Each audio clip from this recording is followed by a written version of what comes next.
worthless soil, if someone said it was good, they would definitely be able to find a basket of advantages. Similarly, even if it was a gem, if someone said it was bad, it would be easy to find a series of shortcomings. Joe Silver originally thought that the script of competitive games was very good, so he ignored the flaws that many people could easily find. However, when Eric, the legendary director who created The Legend of Box Office Sales, saw the story as worthless, the flaws in the script were immediately exposed. In a conference room at the headquarters of Warner Pictures in Burbank, although it was already early in the morning, the director of competitive games, Andrew Sipes, the screenwriter Charlie Fletcher, and several other assistant directors and production assistants were all silent in front of the gloomy Joe Silver. The problems that Eric could find, as long as the main creators of the movie were serious, they could find them. After all, these people had been in the movie industry for many years. The shooting will be suspended for a week. I'll go and inform the headquarters. After a week, I want to see a brand new script. Joe Silver tapped his fingers on the table and stared at the results of a few hours of discussion in the memo. The KGB gimmick can't be used. The Soviet Union is finished, and the KGB is no longer attractive to the audience. It can be changed to the Mafia or the Latin American drug lords. Also, what's the situation with the male lead, Marx's ex-girlfriend? I remember that she only had one scene at the beginning. This role is dispensable. Why did she suddenly appear in the 24th scene? Facing Joe Silver, who suddenly raised his head and stared at him sharply, the screenwriter Charlie Fletcher subconsciously glanced at the assistant director named Thomas Samuel on his left. Seeing this, how could Joe Silver not understand? He flipped through the actor's information beside him for a while and found an actor's information. Then, he looked at the assistant director named Thomas Samuel with a fake smile. Salma Hayek. Hee, the Hun tribe is really big. This Mexican girl must have served you well, right? Thomas Samuel realized that this was the prelude to Joe Silver's rage. He stood up in fear and said, "Mr. Silver, listen to my explanation. I just think that this character in the original work is very interesting. That's why I suggested. Your life will definitely be more interesting in the future."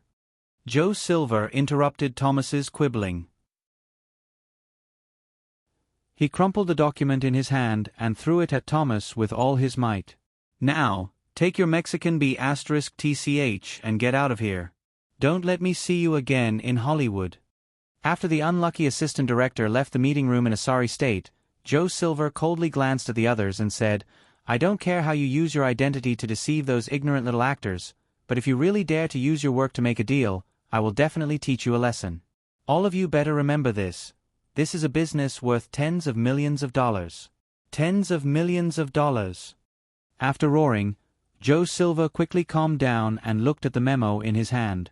He quickly raised his head again and said to the screenwriter, Charlie Fletcher, "The female lead has too many scenes. If she was Nicole Kidman, I wouldn't mind doing this. However, other than flirting, this character is completely reduced to a screaming vase in the later stages. Since there's nothing special about her, we'll focus on creating the male lead." Also, recalling what happened a few hours ago, Joe Silver said. Inform Cindy Crawford tomorrow that she's fired. This woman doesn't have any box office appeal. Even if we need a vase, we need a vase with box office appeal. Director Andrew Sipes, who was sitting beside Joe Silver, said in a low voice. But, Mr. Silver, Cindy Crawford was introduced by Mr. Melnick.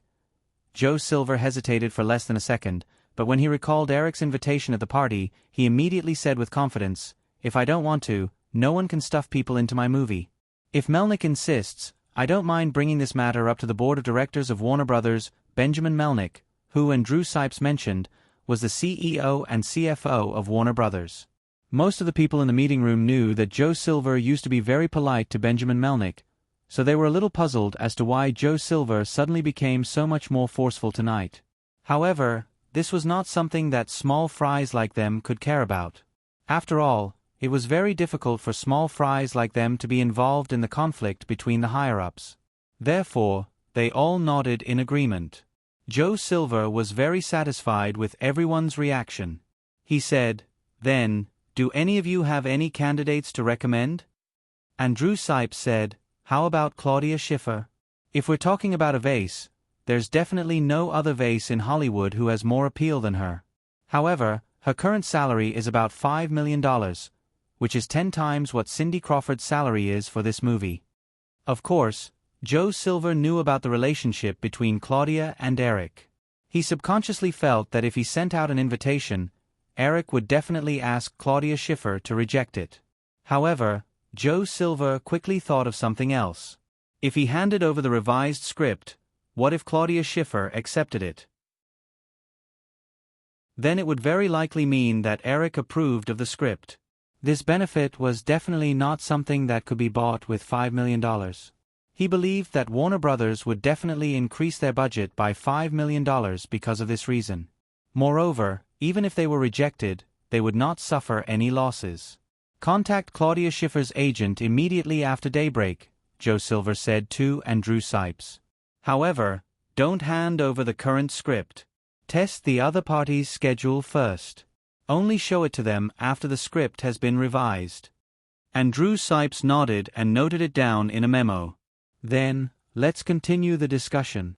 Joe Silver took a sip of coffee to refresh himself. He said, There are too many scenes where the male and female leads are being chased. This will make the audience feel depressed. Therefore, the chase scenes must be cut and the scenes where the male and female leads work together to fight back should be added. This is what the audience wants to see. Of course, Eric did not know that his words had affected so many people and things in just one night. After attending the party last night, he thought of the matter of Victoria's Secret spokesperson and tried to make a call. Coincidentally, Claudia had just returned to Los Angeles, and Eric rushed to the girl's residence in Beverly Hills. In a mansion halfway up Beverly Hills, Eric was wearing a casual singlet and beach pants. He sat on the balcony on the second floor, enjoying the warm morning sun and flipping through today's newspapers.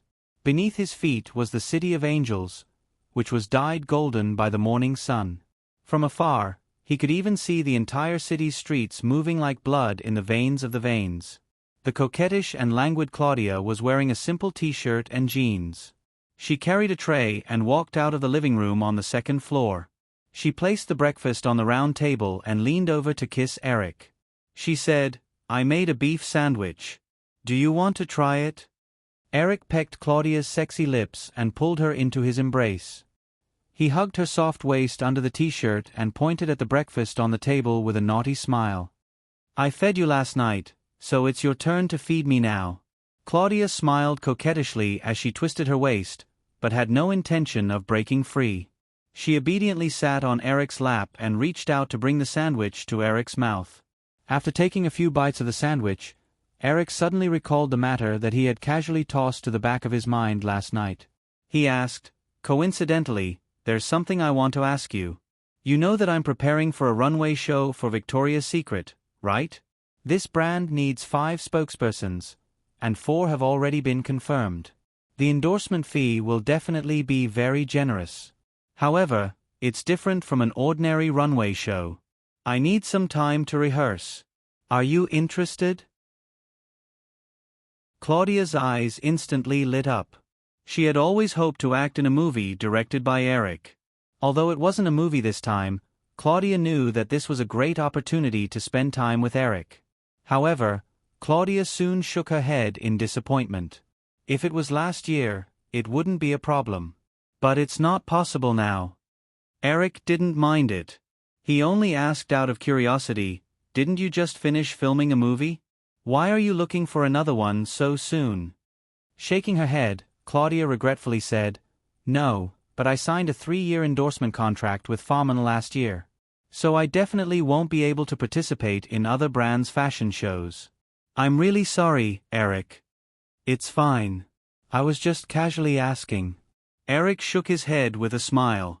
Claudia acknowledged before she charmingly leaned over and asked, "When do you intend to film your next movie? Can I be the female lead?" Sniffing the girl's fragrance, Eric replied, "I don't dare to make any promises to you. Before the Victoria's Secret fashion show ends, I won't have any plans for my next movie.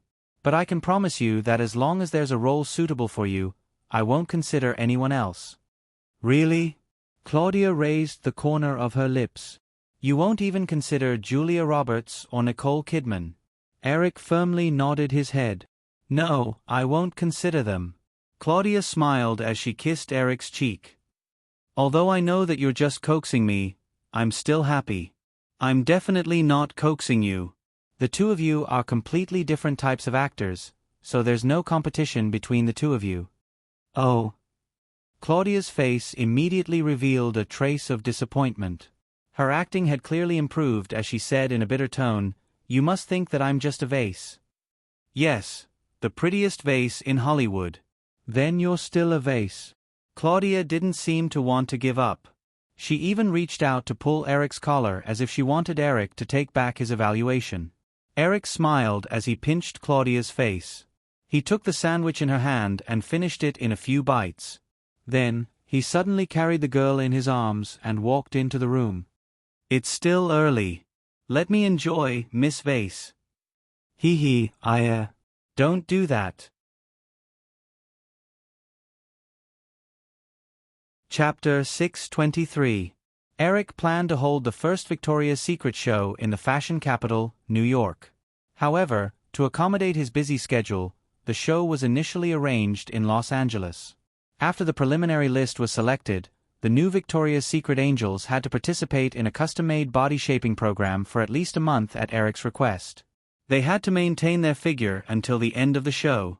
In Eric's opinion, compared to the hot angel supermodels in his memory, most of the current models were still used to maintaining a thin body. Of course, this kind of body could better showcase the design concepts of the famous brands in the fashion show. However, when they wore underwear, they didn't look as attractive.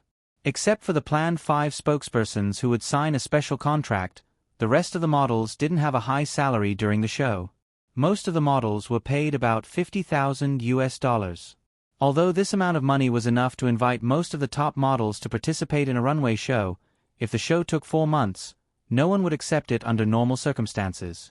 This was also the main reason why the 2 popular supermodels, Cindy Crawford and Naomi Campbell, didn't agree to it. Their daily salary was already more than $10,000, so it was understandable that they didn't want to waste 4 months on a runway show. Eric didn't have time to personally explain the benefits of being the spokespersons for Victoria's Secret. As for the other models, Eric's attitude was the same. The contract was there. If someone couldn't see the benefits of being one of the 40 models out of thousands of models, they could also choose to reject it. However, the 40 selected models were smart enough to accept the contract and started the next step of the plan. At the same time, at the Yahoo headquarters in Boston on the West Coast, after a month of negotiations, the cooperation between Yahoo and Microsoft finally came to an end. Within 5 years, any advanced technology of Yahoo's browser must be used on the Windows platform first. The version updates for other operating systems must be 3 months after Windows. Chris, who was in Boston, explained the general content of the agreement to Eric over the phone. In addition, Yahoo must license all browser patents to Microsoft within 5 years. Unless Microsoft agrees, Yahoo must not transfer any browser software patents to any third party. Eric leaned against the leather chair in his office and listened to Chris. He smiled and said, It seems that Microsoft has put most of their efforts into the browser. This is in line with our original agreement. Chris nodded and said, yes, Microsoft wanted to get some rights over Yahoo's email. However, after we compromised on the browser negotiations, Microsoft gave up on this idea. In Eric's opinion, an email account that could attract a large number of highly clingy users was definitely more important than the browser software. They must think that since Yahoo will belong to Microsoft in 5 years, as long as they can use the Yahoo browser to let the new generation of Windows system have an advantage over other operating systems, these are insignificant. What about the other conditions? Chris continued. Other than the browser software cooperation, the most important thing is the 30% share purchase. Microsoft will provide $100 million of debt financing to Yahoo for 30% of Yahoo's shares after 5 years. This agreement will take effect in July 1999. After that, Microsoft will have 3 months to consider if they want to acquire Yahoo's 30% shares. If Microsoft does not come up with a feasible acquisition plan after 3 months, it will be deemed that Microsoft has given up this share purchase. That's about it. The contract is more than 100 pages, and I have faxed it to your assistant's office. If you are interested, you can read it. There was a hint of a smile in Chris's voice. He knew that Eric wouldn't have the time to read such a professional contract. Eric smiled and shook his head. I had just finished the audition for Resident Evil this morning, and I have a lot of materials to deal with. I still have to attend the premiere of The Lion King tonight. Do you think I have the time to watch it? Then get the lawyers to review this agreement as soon as possible. If there are no problems, I will sign the agreement with Microsoft next Monday. Chris said professionally. Also, Ian and the rest can't wait to launch the scripting language and instant messaging software after this agreement is signed. They want to give Microsoft a big surprise. Of course. I will give you an answer as soon as possible. Eric nodded. Both of them chatted for a while before hanging up. At the same time, Eric felt relieved. Once this agreement is signed, Microsoft will not interfere with the standards of the browser software. This will be a great boost to the Internet. Of course, this contract did not and could not restrict Microsoft from entering the Internet service industry. Although Microsoft was slow to react in many areas, Eric believed that with the explosion of the Internet industry in the next few years, Microsoft would definitely enter the market in advance to fight for the territory, even though they held the purchase shares of Yahoo. But as long as there is no dispute over the standards of the Internet, Eric believes that Microsoft will not be able to take advantage of Yahoo in other areas. Busy work always makes time fly. In the blink of an eye, it is evening. Eric changed his clothes in the resting room and drove to the Chinese Grand Theater in Hollywood. Although Eric had decided to close Disney's hand-drawn animation department, he will not ignore the best 2D animation in the original spacetime. That's why he requested to attend the premiere. The Lion King had been screening on a small scale since 2 weeks ago. Currently, there were only a dozen pre-screening theaters in North America, and the box office had already exceeded $3 million. At the same time, Firefly had also invested a huge amount of publicity funds to promote the movie, and the premiere was even more spectacular. When Eric arrived at the entrance of the Chinese Grand Theater, the entrance ceremony for the premiere has already started. Eric did not walk on the red carpet like the other guests. Instead, he got off the car and walked directly on the red carpet under the guidance of the staff. Coincidentally, he walked together with the director of The Lion King, Roger Ailes. There are enthusiastic fans everywhere. The two of them walked to the interview area and answered a few questions. When Eric was about to leave, a slightly plump reporter suddenly tried to reach the recorder to Eric and shouted, "Mr. Williams, I heard that you plan to close Disney's hand-drawn animation department after The Lion King. Is this true?" Eric froze for a moment and looked at Roger Ailes beside him. Roger Ailes, who was originally excited, had a strange expression on his face. Eric did not know if this was the arrangement of someone with ulterior motives, but this matter could not be hidden for too long, so he nodded and said, "Yes." This answer made all the other reporters boil. The reporter who just asked the question again said loudly, "So, does this mean that Firefly is trying to suppress the influence of the Disney brand?" Eric did not immediately answer this somewhat harsh question. Instead, he asked, "I don't know why you would ask such an ignorant question. Do you think that the Disney brand and Disney's hand-drawn animation are equal?"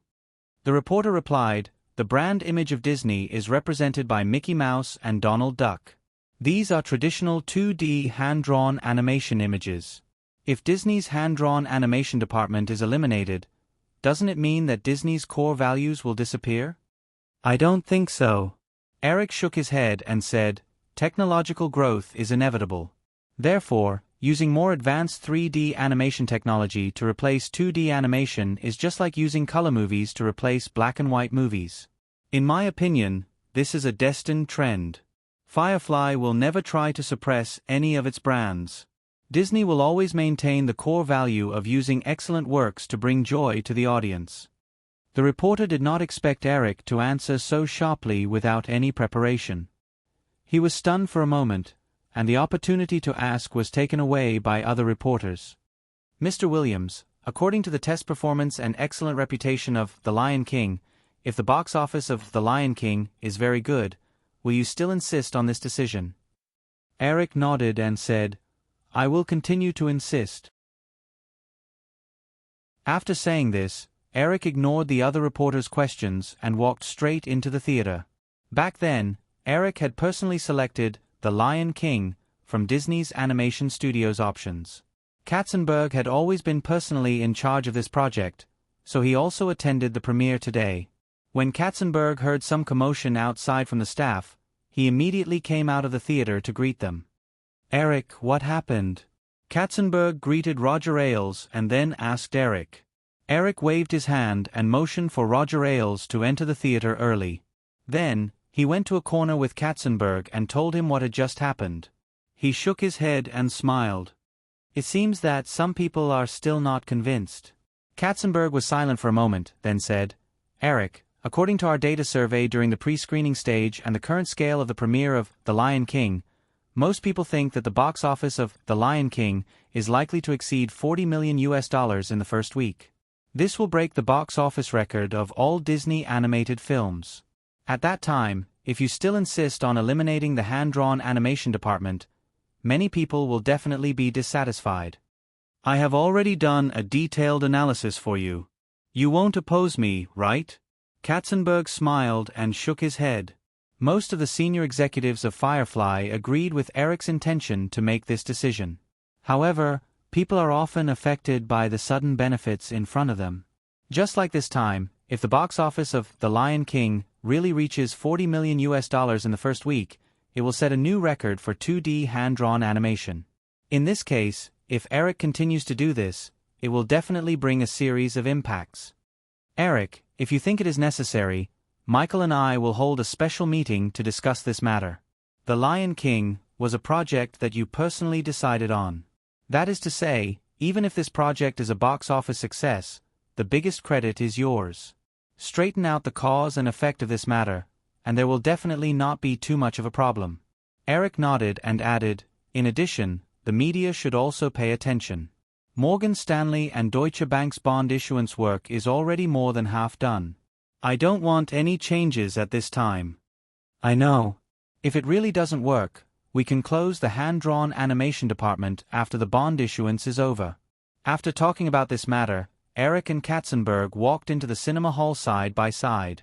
However, the media obviously did not intend to let go of this explosive topic easily, especially when some things were greatly beyond Eric's expectations. Although Eric remembered that The Lion King achieved a box office of $300 million in North America on its first screening, he still analyzed the specific box office curve according to the release trajectory of Disney's Aladdin and Beauty and the Beast. He expected The Lion King to be like other 2D hand-drawn animations, going on a long-term box office curve that would take half a year. However, the next day, after many newspapers reported that Eric was about to cancel Disney's hand-drawn animation department, a piece of news on Saturday once again blew up the media in North America and even around the world. Because the box office of The Lion King on the first day greatly exceeded everyone's expectations. It was $15.6 million. This data was not too conspicuous compared to movies such as The Mummy and Saving Private Ryan that were released some time ago. However, if it was compared to movies in the same genre, it would definitely shock a lot of people.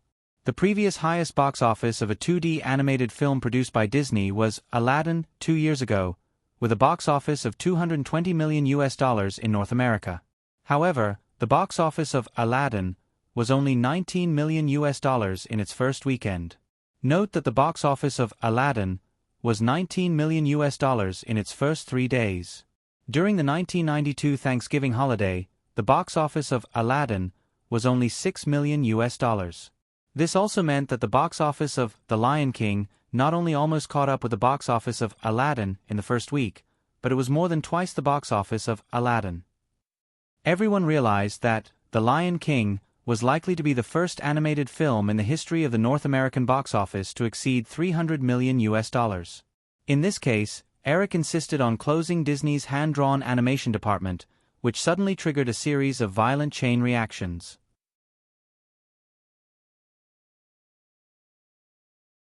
Chapter 624. After experiencing the box office explosion of Saving Private Ryan and True Lies in June, the shareholders and creditors of Firefly, who had all kinds of calculations in their hearts, completely calmed down. The astonishing box office of The Lion King, which was more than $46 million in 3 days, made them start to re-evaluate the value of their stocks and bonds. The production cost of The Lion King was only $45 million. Although the publicity cost had reached the same high level, the estimated $300 million box office in North America alone was enough to make Firefly a lot of money. The future income of the movie sequels, overseas box office, video sales, and peripheral licensing would continue to bring Firefly more than $1 billion in profits. Some people in Hollywood even felt that the golden age of hand-drawn animated films had arrived again. The first reaction of Firefly's minority shareholders and creditors when they heard the news was that they hoped Firefly could increase its investment in hand-drawn animation, increasing the production speed of 1 film per 2 years to 1 film per year, or even more than 1 film per year. Therefore, when the news that Eric was going to close down Disney's animation film department after The Lion King appeared in the newspaper, no one believed the news was true. Because of this, when CNN played the recording of Eric answering a reporter's question at the premiere of The Lion King, the whole world thought that Eric Williams must be crazy. In the next few days, the offices and private phones of all the senior executives of Firefly, such as Katzenberg and Michael Lynn, were bombarded with calls from shareholders, creditors, and the media. Of course, Eric was even more unlikely to be let off. However, when some people contacted Eric, the call was directly transferred to his assistant's office. As long as it was an inquiry about Disney's animation studio, they would receive an affirmative answer, but no explanation. The agitated minority shareholders even publicly pressured the senior executives of Firefly in the newspaper, and the sales of Firefly's long-term bonds began to slow down again. The topic of closing down Disney's animation department attracted worldwide attention in just a few days. Later, there were even ridiculous remarks that Disney was about to go bankrupt. At Firefly Cineplex, in the studio where they were preparing for the Victoria's Secret fashion show, Eric, who was the subject of many people's worries, was engrossed in a discussion with a designer about the design of a Victoria's Secret angel costume. Outside the studio, a 35-year-old brown-haired woman in a black professional suit came to the entrance and showed her ID before she was let in. The woman searched through the group of designers, stylists, and models for a moment. After locking onto her target, she passed through the busy crowd and hurried to Eric's side. The brown-haired woman's name was Kelly Haynes. She was originally an assistant in Eric's assistant office. Although Eric had promised Carolyn and her roommate, Melanie Gleason, to work in his assistant office, the two girls had to complete their courses at Harvard before they could start working. Even if they started working, it would be impossible for them to fulfill the role of Eric's first assistant in a short period of time. Therefore, after returning from Boston, under Alan's recommendation, Eric chose this woman to be his first assistant. Feeling the figure approaching him in a hurry, Eric raised his head and noticed Kelly Haynes. He asked, "Kelly, what's the matter?" Kelly Haynes had been working in Eric's assistant office for several years, but she still seemed a little uncomfortable when she suddenly came to the big boss side. She calmed down a little and said, "Mr. Williams, Mr. Buffett just called in person. He said that he will arrive in Los Angeles at 4 o'clock in the afternoon and would like to invite you to dinner. In addition, Mr. Tom Murphy and Mr. David West will also come from New York. Warren Buffett, Tom Murphy, and David West, the president of State Street Global Fund, happened to be the members of the board of directors of Firefly that unexpectedly represented the 25% minority shareholders. Eric had already called a few people to explain briefly before, but these people obviously did not intend to let it go. Stopping the work at hand, Eric said, "Promise them for me. Also, have you prepared the information I asked you to prepare?" "Yes." Kelly Haynes took out a document from her bag and handed it to Eric. Eric shook his head with a smile and said, "Although these documents are not classified, you shouldn't have taken them out of the office without my request. And I don't have time to look at them now. Give them to me before dinner." Kelly Haynes' face was slightly red. She wanted to let Eric see the results of her work immediately, but she neglected some of the work rules that she used to pay attention to. Kelly Haynes put away the document again and said seriously, "I'm sorry, Mr. Williams, this is my mistake." "It's okay. Is there anything else?" Kelly Haynes took out a memo and said, "The Hearst Group, Condé Nast Group, News Corporation, and Narrate Group have all made their own offers for the paper assets divested from ABC." At this point, Kelly Haynes suddenly paused and then looked at the designer next to Eric, who seemed to be very focused on drawing. The designer did not have any other thoughts in his mind. He was just a little curious about the daily life of Eric, so he did not take the initiative to avoid him. But at this time, he keenly felt Kelly Haynes' gaze. The designer awkwardly made an apologetic look to Eric, picked up the drawing board, and took the initiative to walk to another workbench nearby. This small episode did not have any impact on the communication between the two. Kelly Haynes continued, "At present, the Hearst Group has offered the highest price of $1.35 billion, followed by News Corporation's $1.3 billion, Condé Nast's $1.28 billion, and Netrate's $1 billion. At the regular meeting in the morning, Mr. Lin and the others all felt that this was just the first round of testing by the publishing group. The final price of this asset should be between $1.5 billion and $1.6 billion. Eric nodded, indicating that he understood. Kelly Haynes did not expect Eric to discuss anything with her. If Eric had any ideas, under normal circumstances, he would only discuss it with Michael Lin and the others. She was only responsible for summarizing this information to Eric. Turning a page of the memo, Kelly Haynes could not help but look up at Eric's expression and said, "The head of the animation department, Mr. Peter Schneider, and the art consultant, Mr. Roy Disney, want to talk to you face to face. They said that this invitation represents the 758 employees of Disney's hand-drawn animation department. They hope you can take it seriously." I didn't expect Roy Disney to jump out. He really thinks of himself as the retired emperor of Disney. Eric smiled slightly mockingly. Whether it was the information in his memory or his impression of the real person after his rebirth, Eric did not like Roy Disney, a guy who liked to play with power. In the original Spacetime, in the mid-1980s, Roy Disney and the shareholders kicked out Walt Disney's son-in-law, completely erasing the influence of Walt Disney's bloodline branch on the Disney Company. In the mid-1990s, Roy Disney's shadow was involved in the resignation of Katzenberg and Michael Ovitz. At the beginning of the new century, Roy Disney once again mobilized the shareholders to vote to drive out Michael Eisner. It could be said that after the death of Walt Disney in the original Spacetime, Roy Disney's shadow was involved in every turmoil in Disney. Although some of these events had brought about a positive impact on the Disney Company, since this Spacetime Disney had become an asset under Firefly, Eric certainly would not allow Roy Disney, an unstable factor, to continue to exist. Therefore, not long after the acquisition of Disney, after the situation stabilized, Eric removed Roy Disney's position as the head of Disney's animation department because he was too old. He only symbolically kept the title of art consultant for him. After thinking for a while, Eric said, "Tell them that I will wait for them in my personal office in the studio at 9 o'clock tomorrow morning." When Kelly Haynes heard Eric's casual tone, she even wondered if the big boss was aware of the chaotic situation in the outside world. She wanted to say something but hesitated for a moment. She quietly noted this on the memo and then said, "Mr. Williams, that's all for now. Is there anything you need us to do?" "No, just arrange a car to pick me up for the banquet tonight." Eric shook his head. Just as he was about to let Kelly Haynes leave, he suddenly thought of something else and asked, I haven't had time to look at the box office report from last weekend. How much was the box office of Warner's Law Enforcement? Kelly Haynes said, $7.5 million. This film ranked 5th in the box office last weekend.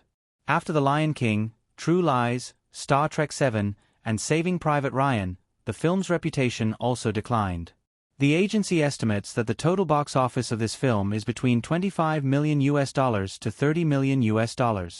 Including the publicity and other costs, Warner will have to bear a loss of $70 million in the short term. The detailed report has been sent to your email.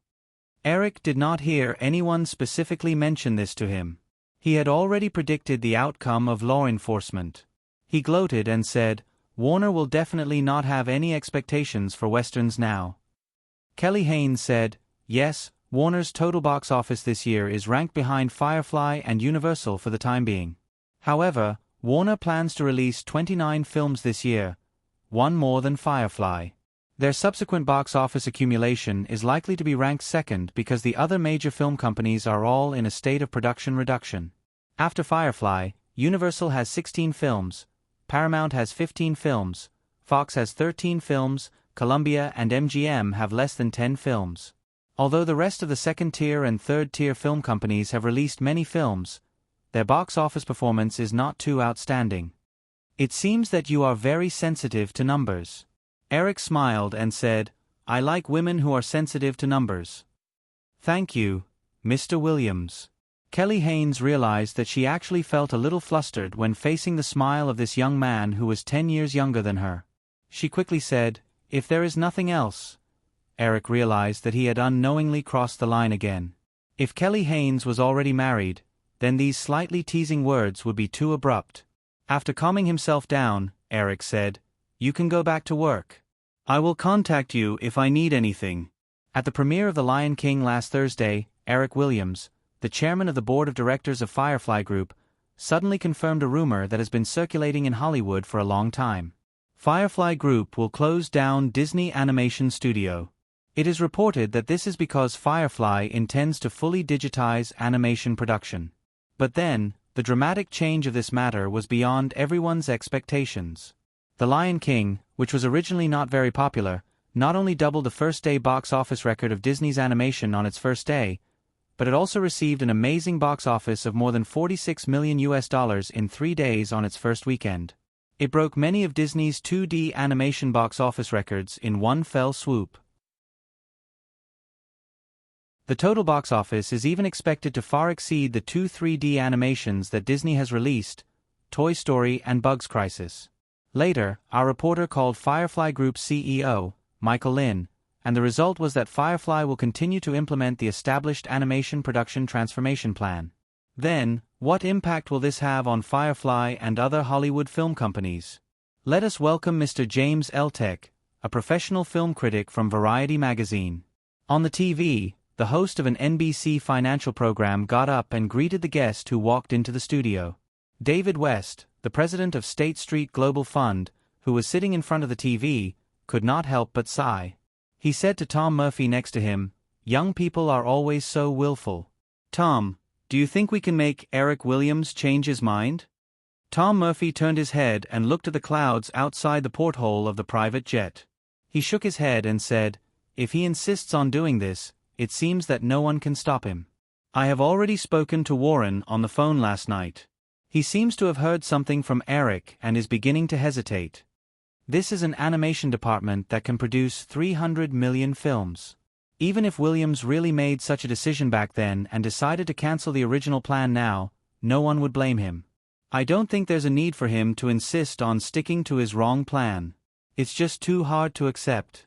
Tom Murphy suddenly asked, if he insists on doing it, what are you going to do? David West was stunned. He shook his head with a wry smile and said, what can I do? Can I file a lawsuit in federal court to stop him from doing so? The shares in Eric's hands meant that he had absolute control over Firefly. As long as it did not violate the law, he could adjust the business at will. closing down the hand-drawn animation department because he was not optimistic about the development of 2D animation would cause controversy, but it would not violate the law. Both of them fell silent. Although they knew that they had another choice, which was to sell the Firefly shares in their hands and cash out.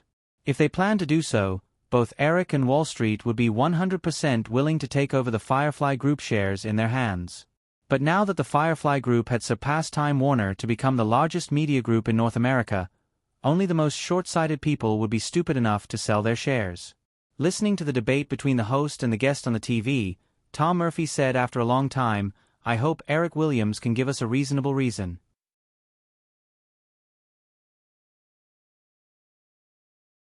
Chapter 625. At 6:30 p.m. Eric walked out of the studio where the Victoria's Secret show was located. He had too many things to do. If it wasn't for the dinner appointment with Buffett and the others, Eric might have worked overtime until 8 p.m. The driver and his new assistant, Kelly Haynes, were already waiting outside. Eric and Kelly Haynes got into their car together. The driver started the car and drove to the appointed restaurant. "Mr. Williams, this is the document you need. I have already made 4 copies." Kelly Haynes handed the document from the morning to Eric again. Eric thanked her and took the folder to read it carefully. Although she had been Eric's assistant for a few weeks, this was the first time Kelly Haynes was in the same car as Eric. After a few minutes, the female assistant finally relaxed. She inadvertently glanced at the young boss beside her and was suddenly lost in thought. After the box office of The Lion King was released, Kelly Haynes heard that Eric was going to close down Disney's hand-drawn animation department. Like many people, she thought that Eric must be crazy. However, in the past few days, under Eric's instructions, Kelly Haynes led her team to sort out the document in Eric's hands. She suddenly felt that if she were in his shoes, she would definitely close down Disney's hand-drawn animation department. This document was too persuasive. She couldn't find a reason to refute it. At the same time, Kelly Haynes was also shocked by her big boss's keen insight. At first glance, many of the data in this document didn't seem to have much connection. However, when put together, they formed a very strong chain of evidence. Kelly Haynes couldn't help but think that perhaps it was this keen insight that allowed him to produce one hit movie after another. As Eric read the document in his hand, he smelled the strong scent of Chanel No. 5 perfume beside him. He could feel that this beautiful female assistant had been staring at him for at least a minute. This made him feel a little uncomfortable. Eric was not narcissistic enough to think that he had the charm to make a mature neodymium woman fall head over heels for him. Moreover, the problem in Kelly Haynes' mind was nothing to Eric. If Eric had not been reborn, it would have been difficult for him to see the decline of 2D animation. However, with the memories of his previous life, he could make a reverse inference based on the results. It was enough for him to discover the reason why a series of 2D animation movies were bound to decline. After reading through more than half of the documents, Eric finally couldn't resist the gaze of the woman beside him. He moved his body and turned his head to glance at Kelly Haynes' left hand. He didn't discover a wedding ring. Eric's sudden movement also woke Kelly Haynes up. She hurriedly retracted her gaze. She realized what she had just done and felt an inexplicable sense of panic. Eric felt the woman's panic. In order to avoid the awkwardness, he placed his gaze back on the document and said casually, "Kelly, let me ask you a rather abrupt question. Are you married?" Kelly Haynes' face turned slightly red. She subconsciously wanted to retort that he was asking a question even though he knew it was abrupt. However, when the words reached her mouth, they turned into another answer. "Yes, I was married once. However, I got divorced. I'm living with my daughter now. Her name is Nina. She's 7 years old this year. I'm sorry for delaying your dinner time with your daughter." Kelly Haynes shook her head and smiled. "It's okay. Nina is very sensible. Moreover, she has a nanny with her." The simple conversation dissolved the slightly awkward atmosphere between the two. Eric could feel the uneasiness of the female assistant. In order to prevent the car from falling into silence again, he took the initiative to ask, "Do you like Chanel No. 5 very much?" Kelly Haynes didn't expect Eric to be able to directly say the name of the perfume she used. She recalled some of the subconscious motives she had when she first chose this perfume. Her expression became a little unnatural again. Me. A good friend recommended it. I've only started to try it recently. I feel that it's okay. Kelly Haynes tried her best to make her tone sound natural. Eric didn't notice anything strange. He said, although Chanel No. 5 matches your aura very well, this perfume is most suitable to be used at parties. In daily work, a light perfume would be more suitable. I'll consider your suggestion, Mr. Williams, Kelly Haynes replied in a low voice. She felt a little embarrassed and nervous. Since Eric knew this perfume so well, then he should also know some of the special effects of this perfume, such as Chui Qing. Eric's gaze never left the document in his hand. He was just casually chatting. Therefore, he didn't notice the strange expression that flashed across Kelly Haynes' face just now. He felt the female assistant's voice turn soft and thought that she was a little resistant to his suggestion.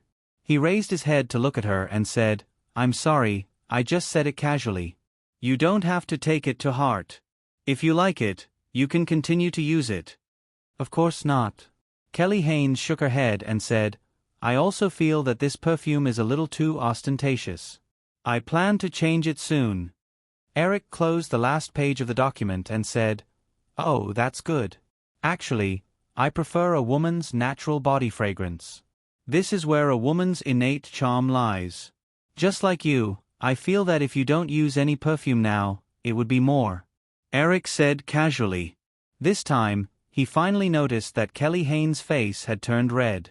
He quickly stopped the topic and said, I'm really sorry. I'm not harassing you. It's just that. Kelly Haynes saw Eric's slightly embarrassed expression and suddenly became bold. She continued Eric's words and teased, It's just a playboy's natural habit of coaxing women? Eric smiled bitterly and nodded. He also realized something and said, It seems that I've been talking about an unpleasant topic just now. Kelly Haynes smiled and said, You finally realized it. I thought that it was the inherent flaw of a genius EQ. I'm not a genius. Eric shook his head. Just as he was about to continue speaking, the car stopped in front of an ordinary Italian restaurant. Eric looked at the restaurant outside the window and asked, Is it here?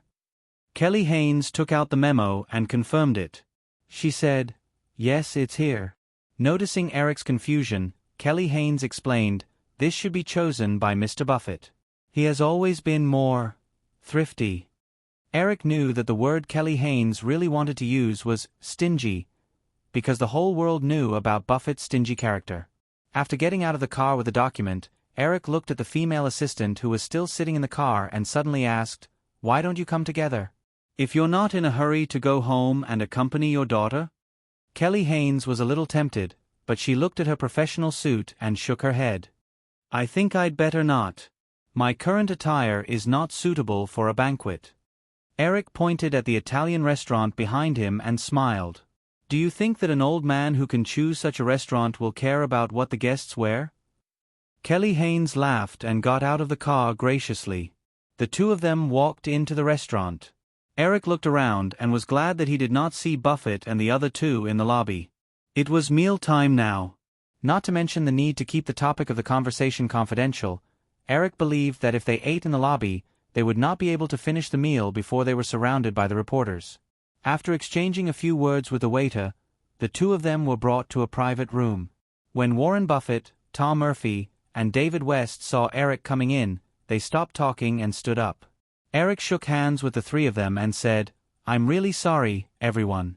I've been too busy with work recently, so I couldn't personally pick you up from the airport. It's okay. Work is the most important thing, Buffett said with a smile. Tom Murphy and David West both nodded in agreement. Eric introduced Kelly Haynes to them, and the five of them sat down. The waiter did not recognize Buffett and the other two old men at first and thought that they were just ordinary guests. However, he definitely knew Eric and recalled Buffett's identity. Looking at the few big shots sitting in front of him, the waiter was a little excited. At the same time, he could not help but calculate how much tip he would get later. He said eagerly, "Gentlemen, would you like to order now?" Buffett and the other two did not finish their words and looked at Eric together. Eric smiled at the waiter and said, "Sorry, can we order after 15 minutes? We still have some things to discuss." Of course, no problem, Mr. Williams. Any time." The waiter was a little flattered by Eric's tone of discussion. He nodded with a silly smile and took the initiative to leave the room. After the waiter left, Eric took out the folder that he always carried with him. Kelly Haynes took the initiative to stand up and clean up the tableware on the table before sitting down quietly beside Eric. After handing the photocopied documents to the three of them, Eric said with a smile, "In order to have a more enjoyable dinner, I think we still have to solve this problem first." Among the three of them, David West, who was 55 years old, was the youngest. As the president of a large foundation, he was also the most sociable. Therefore, he agreed with Eric's joke and smiled. The other two old men could not wait to open the documents and read them. Tom Murphy even put on his reading glasses seriously. Eric looked at Buffett, who had quickly turned the first page, and said, "I believe that after reading these documents and data, everyone will definitely be able to understand something, but I'd better explain it myself. It will be simpler and clearer." Buffett had an extraordinary ability to read and calculate data quickly. However, after quickly reading the first article, The Trend of Comprehensive Distribution of Hollywood Movies, Buffett did not see any factors related to Eric's upcoming closure of Disney's hand-drawn animation department. Hearing Eric's words, Buffett decisively stopped flipping the pages and looked at the confident Eric. The other two also paused their movements. Eric sorted out his thoughts and said, "First of all, I want to make it clear that The Lion King is an event movie similar to Star Wars, E.T., and Home Alone." Sensing that the three of them were confused by the term event movie, Eric could only continue to explain, "The so-called event movie is a movie whose box office far exceeds the early projections of the movie company. The appearance of this kind of movie is full of accidents. Perhaps you won't encounter one in 10 or 20 years. Strictly speaking, even my film last year, Jurassic Park, can't be considered an event movie.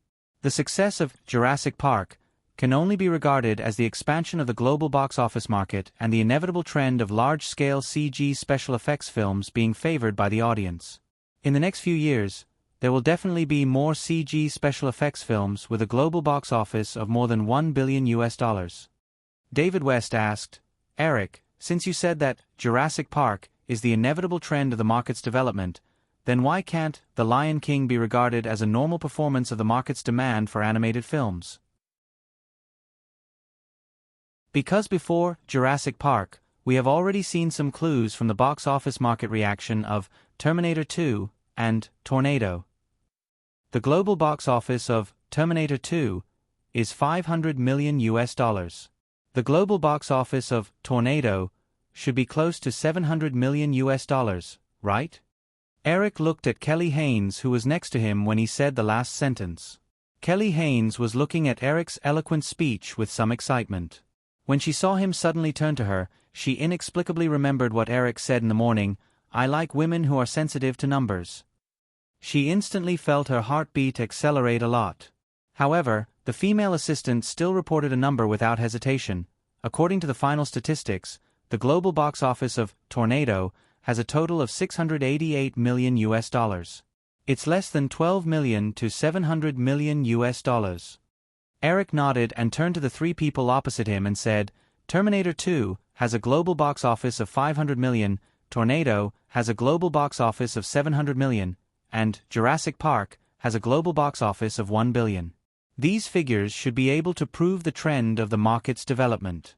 However, in terms of 2D animated films, I don't see this trend at all. The corresponding analysis is in this document, and you will see it later."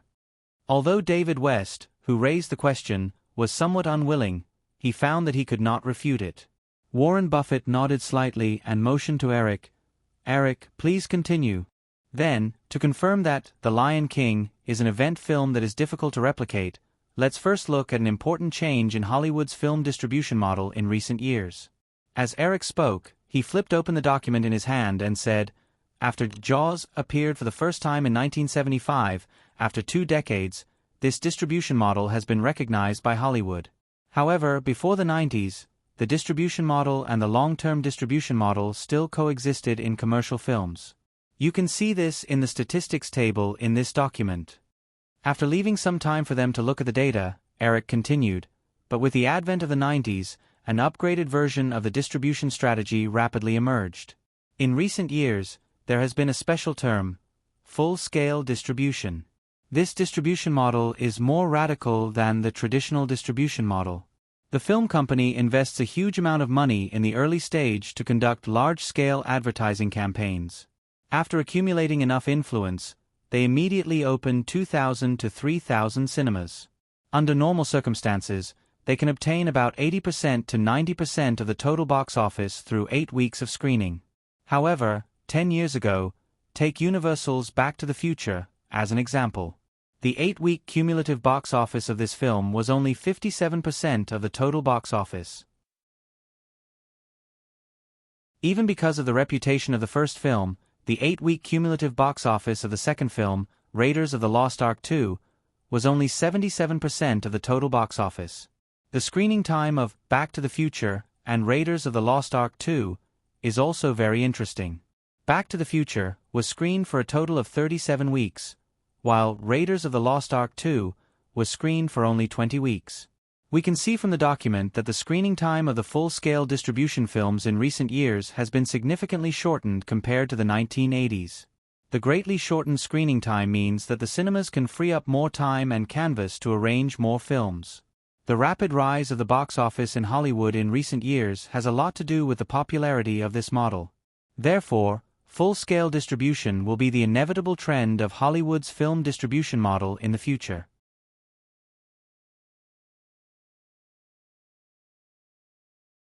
Chapter 626. After becoming shareholders of Firefly Pictures, both Warren Buffett and David West began to pay attention to the Hollywood film market. After Eric finished speaking, the three of them realized that this year, whether it was the successful films such as The Mummy and Saving Private Ryan, or the failed Beverly Hills Cop 3 or Law Enforcement, the hairstyling strategy used was what Eric said. Therefore, they also agreed with the conclusion in the first article. The three of them didn't ask Eric why he was talking about this. Instead, they quietly followed Eric's movements and flipped to the next page of information. First of all, I want to make one thing clear, Eric said after turning to another page. My plan is to close Disney's hand-drawn animation department, but I definitely did not say that I want to stop Disney's animation production. I just want Disney's animation studio to shift from traditional hand-drawn animation to more advanced digital animation production. Buffett and the other two of them certainly knew this. They smiled and nodded in agreement. They also knew why Eric said this. Now, the rumors about Eric's move were exaggerated to the point that Eric wanted to replace the Disney brand with Firefly. Eric smiled and said, "Then, the next data is a comparison of the 4 animated films released by Disney between 1991 and 1994, Beauty and the Beast, Aladdin, Toy Story, and The Bug Crisis. These 4 films represent the typical 2D animation and 3D animation respectively. Overall, we can see that the total box office of Beauty and the Beast and Aladdin is slightly higher than the 2 3D animations. However, from the analysis of the box office curve, it is not difficult to find that Beauty and the Beast and Aladdin are very standard long-run films. The 8-week box office of the 2 films accounted for only 57% and 53% of the total box office, respectively. The corresponding figures for Toy Story and The Bug Crisis were 89% and 88%, respectively. These are the typical full-release films. At the same time, we can see that the number of screens for Toy Story and The Bug Crisis quickly fell below 1,000 screens after 13 and 12 weeks respectively, giving the screens to other films. Beauty and the Beast and Aladdin, on the other hand, have maintained 1,000 screens for 25 weeks and 21 weeks respectively. I believe that in the next few years, when full-scale distribution completely dominates the market, in order to obtain more box office, the cinema companies will definitely not allow such a situation to continue to occur. Tom Murphy asked, "Eric, this doesn't seem to be enough to prove that 2D animation is about to be eliminated. We can also let 2D animation use the full-release model. The Lion King seems to be the case." Both David West and Warren Buffett nodded subtly. Eric seemed to have expected them to ask this question. He said with a smile, "Then, let's move on to the next document." Buffett and the other two looked at each other and turned to the next page again. "What I'm going to explain next is why 2D animation can't be released in a comprehensive way," Eric glanced at Tom Murphy and said. "We have just reached a tacit understanding that The Lion King is just an event movie. From the box office trends of The Little Mermaid, Roger Rabbit, Beauty and the Beast, and Aladdin, we have not found any expansion in the 2D animation market, so I hope that everyone can temporarily ignore The Lion King, okay?" Tom Murphy nodded awkwardly. Warren Buffett and David West had already looked at the document in their hands.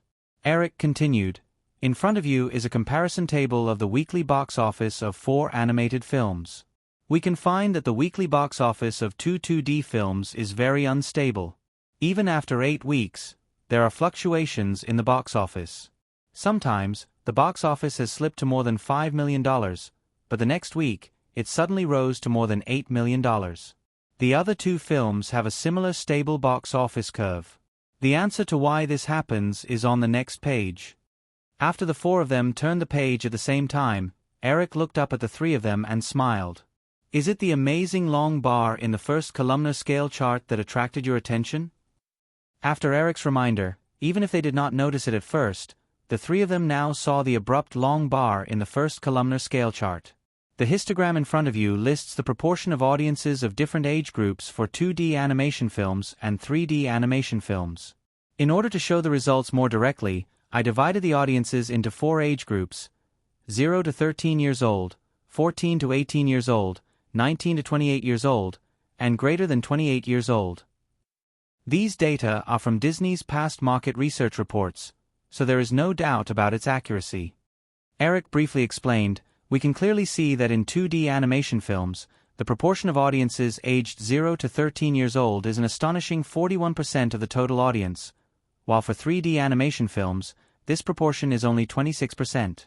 However, this does not mean that the number of children who like 3D animation has decreased, but it is because the number of audiences above 13 years old has greatly increased. In the histogram, the proportion of audiences aged 14 to 18 years old and those aged 0 to 13 years old is a strong contrast, 17% and 29% respectively. For the 19 to 28 years old age group, the contrast is equally obvious, 7% and 16% respectively. I believe that in this age group, the 7% of audiences who watch 2D animation films are definitely there to bring their children along. As for the audiences above 28 years old who watch 2D animation films, I believe that most of them are there to satisfy their children's needs." After summarizing the data, Eric stopped looking at the document. He looked up and said, "Disney has always had the practice of re-releasing the previous 2D hand-drawn animated movies every 7 years. This is because Disney itself also focuses on children aged 7 to 13 as the main audience, and every 7 years, a new group of children will appear in the movie. Through these detailed statistics, it is not difficult to understand why the box office of 2D animation films is very unstable, and why they can only use the long-run model. Because the audience of 2D animation films is very young, and this part of the audience does not have the ability to act independently. They must be led by their parents to watch the film. Even during the summer vacation, adults still need to work. They often can only take their children to watch 2D animation films on weekends or some special holidays. In order to accommodate the very uncertain schedule of parents, the film company must use the long-run model that is about to be eliminated to fully exploit the box office potential of 2D animation. 3D animation films are different. This new model of animation films is not only loved by younger audiences, but also recognized by teenagers who have already formed their own purchasing power, as well as a part of the adult audience. In the statistics of the audience proportion just now, the proportion of children watching 3D animation films is only 26%, and the total proportion of the main audience of 14 to 28 years old is 45%. This proportion is almost the same as the audience of live-action films. This is also why 3D animation films can be distributed like live-action films. After Eric finished speaking, Buffett and the other 2 fell into a short silence. Eric did not disturb the 3 of them. He raised his hand and looked at his watch. Unknowingly, 15 minutes had passed. He did not want the waiter to barge in, so he turned his head and whispered a few words to Kelly Haynes. Although Kelly Haynes was a little reluctant to leave Eric's high-spirited speech, she still obediently took the initiative to stand up and walk out. When she walked to the door, Kelly Haynes realized that Eric was almost at her ear just now. Perhaps he could have kissed her cheek if he had moved a little closer, but she did not feel the slightest bit of resistance. Instead, she felt Eric's breath caressing her earlobe inexplicably hot. Hearing the soft sound of the door closing behind him, Eric looked at the three people who came back to their senses and smiled. "So, shall we continue?" Buffett and the other two nodded. Although they still had a lot of questions in their hearts, looking at the remaining half of the information in their hands, the three of them subconsciously felt that the young man in front of them must have considered all the questions that they might ask. Tom Murphy and David West were almost convinced by Eric at this time, and Buffett looked at Eric with deep admiration and enthusiasm. He was already 65 years old this year. Although he was still energetic, the problem of death had begun to plague him and the other partners of the company. Many of Berkshire Hathaway's partners had asked him more than once about the next successor of the company, and Buffett's children obviously did not have the ability to take on this position. Although Buffett believed that he could work for at least another 10 years and once joked that he would appear to manage Berkshire Hathaway even after his death, everyone, including himself, knew very well that once he passed away, Berkshire Hathaway would definitely usher in an unforeseen great change. Buffett had also tried to groom a successor more than once, but his efforts had ended in failure several times. And now, the young man in front of him was able to calmly observe the development trend of the industry despite the popularity of The Lion King at the box office, and choose a long-term plan instead of being greedy for short-term benefits. His keen insight and firm execution had always been the prerequisites for his ideal successor. But Buffett soon felt a strong sense of regret. Eric's current wealth and status meant that he was unlikely to be the next leader of Berkshire Hathaway, because Buffett hoped that his successor could focus on the management of Berkshire Hathaway and not be distracted by other things. However, Eric's business was much larger than Berkshire Hathaway's. Even if he handed Berkshire Hathaway over to him, it would be difficult for Eric to spare too much energy to manage this equally large company. Although Buffett confirmed this with regret, he still felt a little unreconciled. Eric did not know what Buffett was thinking. Seeing that the three of them had no objections, he said, "So, now that we've finished talking about the external factors that affect 2D animation, let's talk about the internal factors. I think everyone must have realized the difference in cost between the two movies." That's right, the two 2D animated movies listed here cost less than $30 million, but the cost of Toy Story and Bug Crisis cost $50 million and $80 million respectively. Eric paused and said, "First of all, I want to explain a problem. Whether it's 2D or 3D animation, the main cost is the cost of human resources. Every frame of the two animated movies is manually drawn, but the drawing medium is different.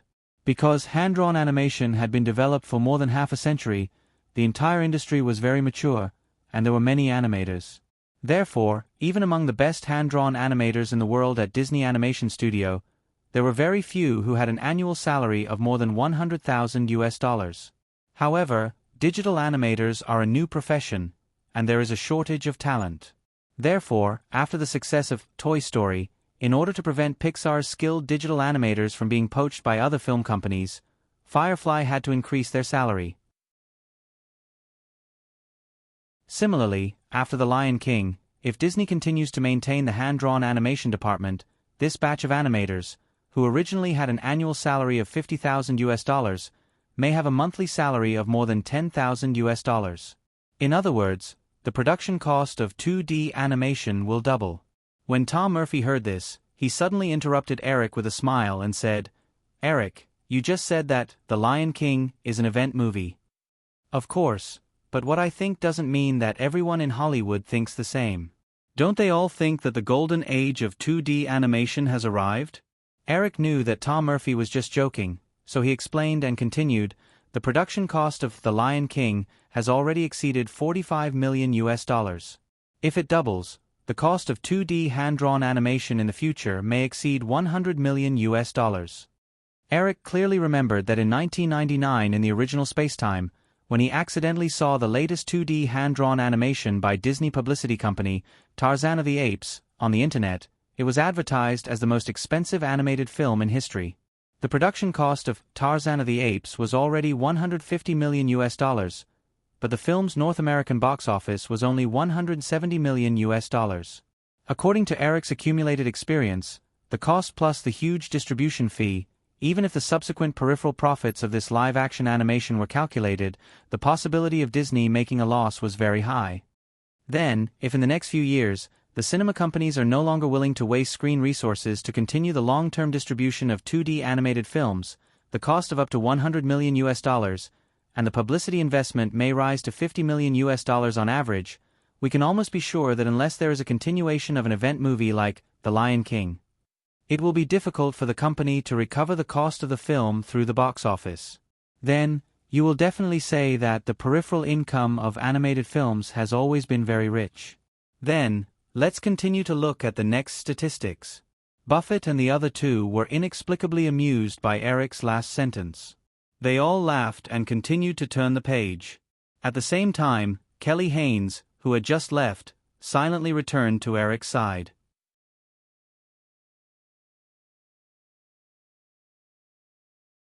Chapter 627. Eric glanced at the female assistant, and after receiving the look in her eyes, he continued, "The income of animation is mainly divided into toy production, image licensing, theme parks, original sound discs, stage plays, and so on. Because of the innate advantage of 3D animation is far more popular than 2D animation in terms of the types of toys that can be developed and the popularity of it. You can see this from the table in your hand. For example, Toy Story. This 3D animation has more than 100 types of toys and more than 300 image licensing. Beauty and the Beast and Aladdin only have a total of more than 60 types of toys. At the same time, the sales are far less than 3D animation, and the number of image licensing is also less than 3D animation. As for other types of entertainment, according to this data, the income of 3D animation is basically higher than that of 2D animation, and the only thing that 2D animation is ahead of 3D animation is the box office of the stage play adapted from animation. This is mainly because the live-action story of 2D animation is easier to adapt. However, this part of the income is insignificant compared to all the other entertainment. In the end, Eric concluded, so, in the case of no advantage in terms of cost, box office, and entertainment, I can't think of a reason to continue to maintain the 2D animation department. Noticing the three old guys nodding at the same time, Eric smiled slightly, but he didn't intend to stop. He turned to a new page and said, then, next, is the difference in the production cycle of the two types of animated films. Ignoring the obvious bitter smile on the faces of the three, Eric continued, in the Disney era, Michael Eisner took charge of Disney in 1984 and adjusted the animation department until the release of the first successful, The Little Mermaid. It took a total of 5 years, and the subsequent animated films such as Beauty and the Beast and Aladdin basically started during the years that Michael Eisner took charge. I've done some simple statistics. The average production cycle of hand-drawn animated films is 5 years, because hand-drawn animation has a very big disadvantage compared to computer animation. After computer animation is modeled in 3D, many of the materials can be used repeatedly, which saves a lot of labor and time costs. Therefore, Pixar only took 2 years to produce Toy Story and Bug. Every frame of hand-drawn animation must be drawn by the animator himself. In addition, to ensure that there is not too much useless work in the production process, before a hand-drawn animation project is launched, a long project incubation period is needed to confirm every detail of the animated film. This will seriously delay the production process of a hand-drawn animation. Noticing that David West's mouth twitched, Eric smiled and said, David, I'm sure you want to ask, why not hire more people? Okay. David West spread his hands helplessly and, cooperatively, imitated Eric's tone. Why not hire more people? The other people in the private room chuckled. Eric also smiled and explained, this brings us back to the topic I just mentioned. After 3D animation is modeled in computer, the image of the animated characters is fixed. Therefore, there can be many animators in charge of a project. Of course, This number can't be expanded indefinitely. But hand-drawn animation is different, because different animators have their own drawing style. The number of animators in a project is limited to a certain range, and the style of the entire animation can be maintained. But if there are too many people in a project, unless the producer and director have super strong coordination skills, the audience is likely to find that the style of the movie and even the image of the characters are different. I think no matter who it is, if they encounter such a situation during the movie, they will be in a very bad mood, right? After Buffett and the other two were forced to nod again, Eric said, "Actually, a long production cycle is not a big deal. As long as it can bring in excellent works and rich profits, I don't think time is a problem. But here's the problem. Compared to 3D animation, 2D animation not only has a long production cycle, but also has another very important disadvantage. Do you know what it is?" Buffett smiled and shook his head, while David West and Tom Murphy unceremoniously flipped to another page of the document. Kelly Haynes, who was sitting next to Eric, obviously knew the answer, but she didn't intend to answer Eric's question. She just smiled and looked at the young boss next to her. Unknowingly, she even supported her chin with her hand, with an unknown admiration in her eyes. Eric waited for the other three to turn to the next document before he continued. Everyone knows that Hollywood sequels are often the most stable and profitable. But whether it is The Little Mermaid, Aladdin, or Beauty and the Beast, these hand-drawn animation films have not been released publicly. Instead, they plan to release them directly on videotape. The main reason for this is that the production cycle of 2D hand-drawn animation films is too long. If there is a conflict over the script of the sequels, it may exceed the average 5 years to 6, 7 years, or even longer. As I just said, the younger audience of 2D animation films changes every 7 years. Perhaps by the time the sequels of these films are completed, the children who originally accounted for more than 40% of the audience will have grown into teenagers who are no longer interested in 2D animation. The sequels won't have much popularity among the new younger audience. Therefore, after a popular hand-drawn animation, Disney's consistent strategy is to directly produce a sequel for videotape release. This kind of work is aimed at the small screen, and the requirements for the plot and the quality of the animation are not high. This has the advantage of rapid production and low cost. The film version of Aladdin cost more than $20 million, and the production cycle is 4.5 years. The direct videotape sequel cost only $5 million, and the production process only took 2 years. Although it makes a huge profit, this kind of shoddy videotape work is actually a kind of excessive consumption of the Disney brand. In this regard, 3D animation films have an absolute advantage in terms of the age distribution of the audience and the production cycle. As long as 3D animation works are popular enough, not only can they produce sequels in 2 to 3 years, but even after 7 years or even longer, because of the popularity of all age groups, the sequels can still be launched. At this point, the three old men didn't want to continue reading the documents.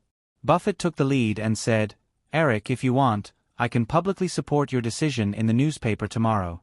I think Tom and David wouldn't mind doing this. However, I have one last question. You can choose not to answer, but I won't change my decision."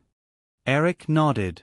Buffett asked, "With Firefly's current strength, it won't be a big problem to continue to maintain Disney's hand-drawn animation department for a few years, and I think that in the short term, this department will still bring in enough profits for Disney. In the case of The Lion King's box office, why do you insist on such drastic measures?" Eric replied, "This reminds me of a short story in an article that introduced your life experience." Buffett smiled and motioned for Eric to continue. Tom Murphy and the other two also looked curious. Eric said, "I remember that the article introduced Berkshire Hathaway Textile Factory. In 1985, Hathaway Textile Factory was completely closed, and all the equipment in the factory was almost sold at the price of scrap metal. It was only $160,000. The article specifically mentioned that in 1981, Hathaway Textile Factory replaced 200 pieces of textile equipment with a unit price of $5,000. Only 4 years later, the average price of this batch of equipment was only $16. If you chose to close the profitable textile business in 1981, not only could you avoid the loss of millions of US dollars, but you could also bring in millions of US dollars of additional income by selling the textile business. However, only 4 years later, the value of all this had fallen to $160,000.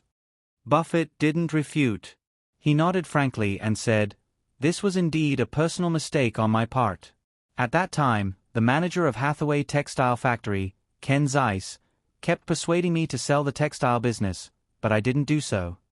Eric brought the topic back to Buffett's question and said, "In fact, the measures I took were not drastic. 2 years ago, I had already revealed that I wanted to fully convert the animation department to 3D production, but most people didn't seem to take it seriously. They probably thought that hand-drawn animation was indispensable for Disney. Half a year ago, I officially announced the detailed reform plan to Disney's animation department, but it still didn't attract enough attention, and now." Eric spread his hands and said, "Perhaps even the members of Disney's animation department who originally supported the digital reform must have changed their minds. There are more than 700 animators in Disney's hand-drawn animation department, and more than 1,000 employees in other support departments. Whether it's due to social influence or labor law restrictions, I never thought of letting these people lose their jobs. I gave them enough time to change, but they didn't cherish it. This is a good opportunity. With the influence of the Lion King, even if they leave Disney, I don't think they will be at risk of losing their jobs. So this is the best time to get rid of the burden. Maybe Firefly can even get some extra income from this. In the future, when 2D animation films decline, it will no longer be Firefly who needs to worry about the livelihood of these people." After listening to Eric's words carefully, Buffett asked, "You mean, you plan to sell the entire hand-drawn animation department of Disney?"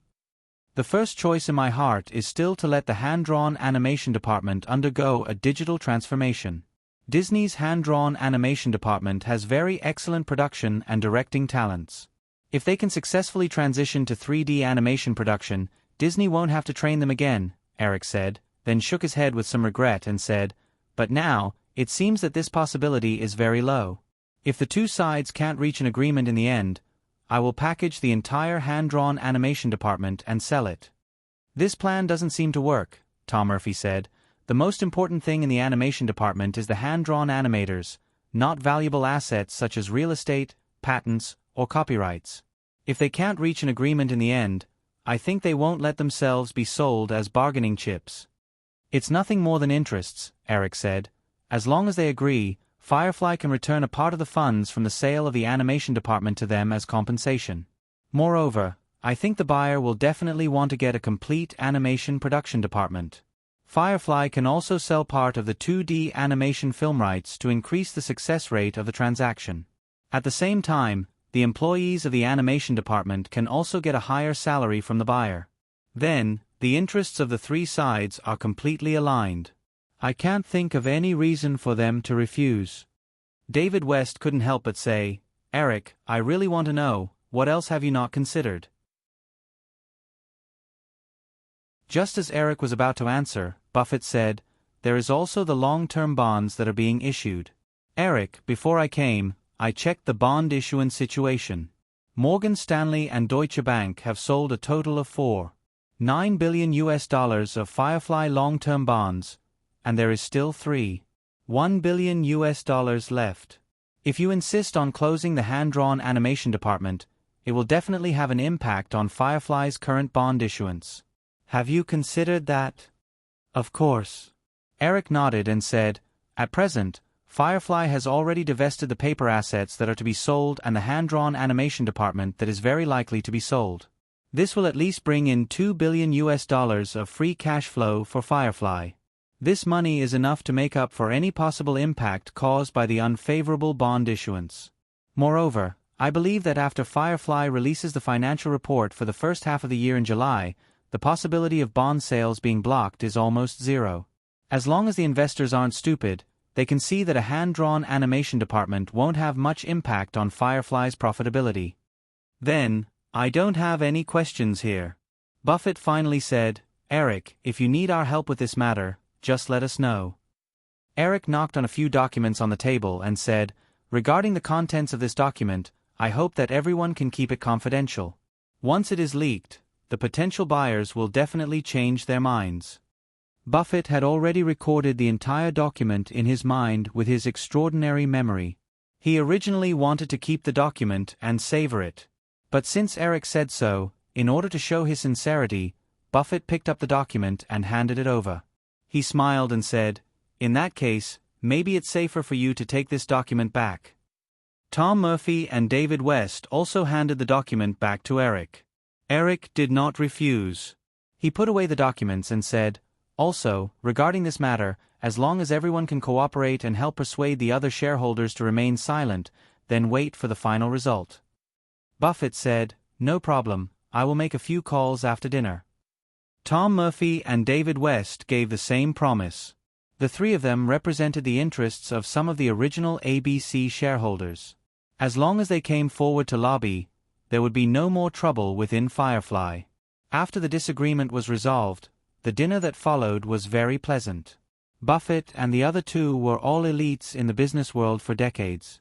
Although Eric looked too young in the eyes of these people, his complete memory of his previous life also allowed him to talk to the three old men on any topic. This also made Buffett and the other two look at him in a new light. It was already 11 o'clock at night when dinner ended. Because it was a civilian-level restaurant, the total cost of the 5 people was only $220. This time, the invitation was issued by Buffett. There was no scramble to pay the bill that Eric often saw in his memory. It was just that when Buffett seriously calculated the full $33 tip and gave it to the waiter who had been looking forward to it all night, except for Tom Murphy, Buffett's old friend for many years who turned a blind eye, Eric, David West, and even Kelly Haynes all had the urge to pretend to be passers-by. Until Buffett and the other two left in the car, Eric could still feel that the female assistant beside him was suppressing some impulsive emotions with a straight face. Eric no longer hid the smile that he had been holding back and said to Kelly, "Are you calculating the psychological trauma of that waiter?" When Kelly Haynes heard the completely unfamiliar phrase, psychological trauma, she was stunned for a moment, but she quickly realized the humor and ridicule in it. The suppressed smile instantly bloomed and she said, "I think after this, that waiter will definitely not have any expectations for a billionaire anymore." As they chatted casually, the two of them walked to the parking lot beside them. The driver was already waiting for them there. The Italian restaurant they were eating in just happened to share the parking lot with a movie theater nearby. Coincidentally, a movie had just ended, so the audience crowded out of the theater and rushed toward Eric and Kelly. Because it was already late at night, there were very few adults and children. Most of the people who walked out were teenagers who had a rich nightlife. Of course, there were many couples among them. In order to avoid being recognized, Eric took out his sunglasses and put them on. He noticed that the female assistant beside him was looking at a couple who were almost glued to each other. He joked, "I also have a free arm for rent.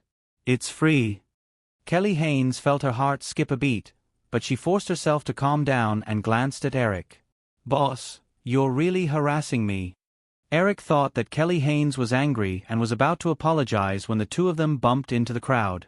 When they bumped into each other, Kelly Haynes subconsciously reached out and grabbed the arm of the man beside her. Then, the two of them could not help but stop in their tracks. Eric looked at the female assistant who was looking down in confusion. Although the sunglasses affected his vision, he still noticed that the woman's originally white face was stained with a layer of red. After the crowd met with Eric and Kelly, they quickly turned to the parking lot beside them. Seeing that the woman had no intention of letting go of him, Eric tried to reach out and put his arm around her waist and follow the crowd to the parking lot. When Carter Moan saw the two of them walking over, he quietly opened the car door and ignored them. He was indeed used to it. However, Kelly Haynes was so embarrassed that she almost wanted to run away. A series of thoughts quickly floated through her mind. What's wrong with me? I definitely didn't do it on purpose. I'm 10 years older than him. What will he think? It seems like he's always liked mature people. Pooey, what am I thinking? I'm too shameless. This is my boss. Will he think that I'm very casual? No, I have to let go of him. But he's hugging me. How can I let go? It's over. I'm definitely going to lose this job. Eric gently let the woman into the car and got in as well. Carter Moan got into the car and similarly waited quietly for his boss's instructions. Based on his experience, they should not be returning to the Sharp Corner Manor. After a few minutes of silence, Eric glanced at the female assistant who was a little distracted. He thought of the cinema just now and probed, "Why don't we go watch a midnight movie together?" Kelly Haynes finally came to her senses. She quickly shook her head and said, "It's already very late. I still have to go to work tomorrow." Eric tried to make a joke to ease the atmosphere and said, "Don't forget that your boss is just beside you." "But Mr. Katzenberg isn't that easy to talk to. If I'm late for the regular meeting tomorrow morning, he'll definitely fly into a rage." Eric would not interfere with the authority of the management over such trivial matters. He said, "Then I'll send you back. Where's your house?" When Kelly Haynes heard this question, she panicked again, but she still told him her address. Eric gestured to Carter Moan, and the car quickly started. 40 minutes later, the limousine stopped outside a villa in the wealthy district in the north of Santa Monica. Because of the awkward contact just now, the two of them did not speak much along the way. After Kelly Haynes got out of the car, Eric also got out of the car out of courtesy. "Then see you tomorrow," Eric said, feeling that the atmosphere was still a little strange. He subconsciously wanted to put his hands in his pockets, but he was wearing a suit now and not casual clothes. It would look very strange if he did so he did not move. Kelly Haynes hummed in a low voice. She still did not dare to look Eric in the eyes. "Good night, boss." Eric could feel that the woman was carefully using this more formal address to draw a line between them. He echoed, "Good night, Miss Haynes." The female assistant had just subconsciously wanted to use the address boss to remind herself and Eric, but when she heard Eric's similarly distant address, she felt uneasy. She hesitated for a moment and said, Why don't you come in and have a cup of coffee?" Eric had always felt that he was a person who was protective of women. When he felt the woman in front of him worrying about personal gains and losses, he felt a wave of irritation and suddenly lost his patience. He turned around and knocked on the window beside him. When Carter Moan lowered the glass window, he said, "I'm going to Kelly's place for a cup of coffee. You can pick me up tomorrow morning." Mr. Bodyguard was straightforward. He nodded and started the car to drive away. Kelly Haynes stared at everything that had suddenly happened in front of her, and her face turned red again. She said, I didn't mean anything else. I really just wanted to treat you to a cup of coffee." Towards the end, the female assistant's voice was already inaudible. She also realized that it was almost 12. Why the hell was he drinking coffee? Eric rudely pulled the charming woman in front of him into his arms. Under the woman's weak resistance, he said, "I didn't mean anything else. It's been a long time since I ran a marathon. I just happened to have a cup of coffee to refresh myself before running back to Malibu. I'll definitely be home before dawn." Kelly Haynes burst out laughing, and the last trace of hesitation disappeared inexplicably. She said softly, "You're really a rascal." With that said, the woman didn't resist anymore. They walked into the villa together. Before the lights could be turned on, the two figures were already stuck together in the darkness. The maid kissed for a long time. Feeling Eric's increasingly wanton actions, the female assistant was about to say something when a somewhat puzzled voice sounded in advance. "Madam Haynes, is that you?" Kelly Haynes bounced away from Eric as if she had been electrocuted. She replied with a trembling voice, "Jenny, it's me. You can continue sleeping." The voice paused for a moment before quickly replying, "Okay, Madam Haynes." After listening for a while and making sure that the other party had no intention of walking out of the room, Kelly was relieved. She felt Eric pestering her again. She quickly pushed the man away and whispered, "I'm going to check on Nina." Eric grunted in acknowledgement. Sensing that the woman in the faint light was walking toward a room at the side, he subconsciously followed her.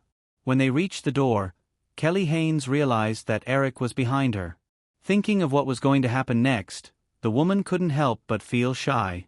She said angrily, You're not allowed to follow me in." Eric knew that Kelly was going to her daughter's bedroom, so he stopped in his tracks. A few minutes later, the female assistant walked out again shyly. Eric couldn't hold it in any longer. He picked the woman up a little roughly and asked with a hoarse voice, "Where's the bedroom?" The woman's body trembled slightly as she pointed in a direction. The two figures quickly disappeared into a room. What they didn't know was that in the nanny's room, another woman named Jennifer was standing behind the door that was slightly ajar. Her eyes were wide open, and she covered her mouth with one hand. She stood there in a daze for a few minutes, and after that, she couldn't sleep for the entire night. Thinking of the Hollywood big shot she recognized because of her curiosity, messy thoughts ran through her mind the entire night. To be continued. If you like this work, you're welcome to Chi Dien, to be continued. If you like this work, you're welcome to Chi Dien, to be continued. You're welcome to vote for me. Your support is my greatest motivation. Mobile users, please go to M. to read.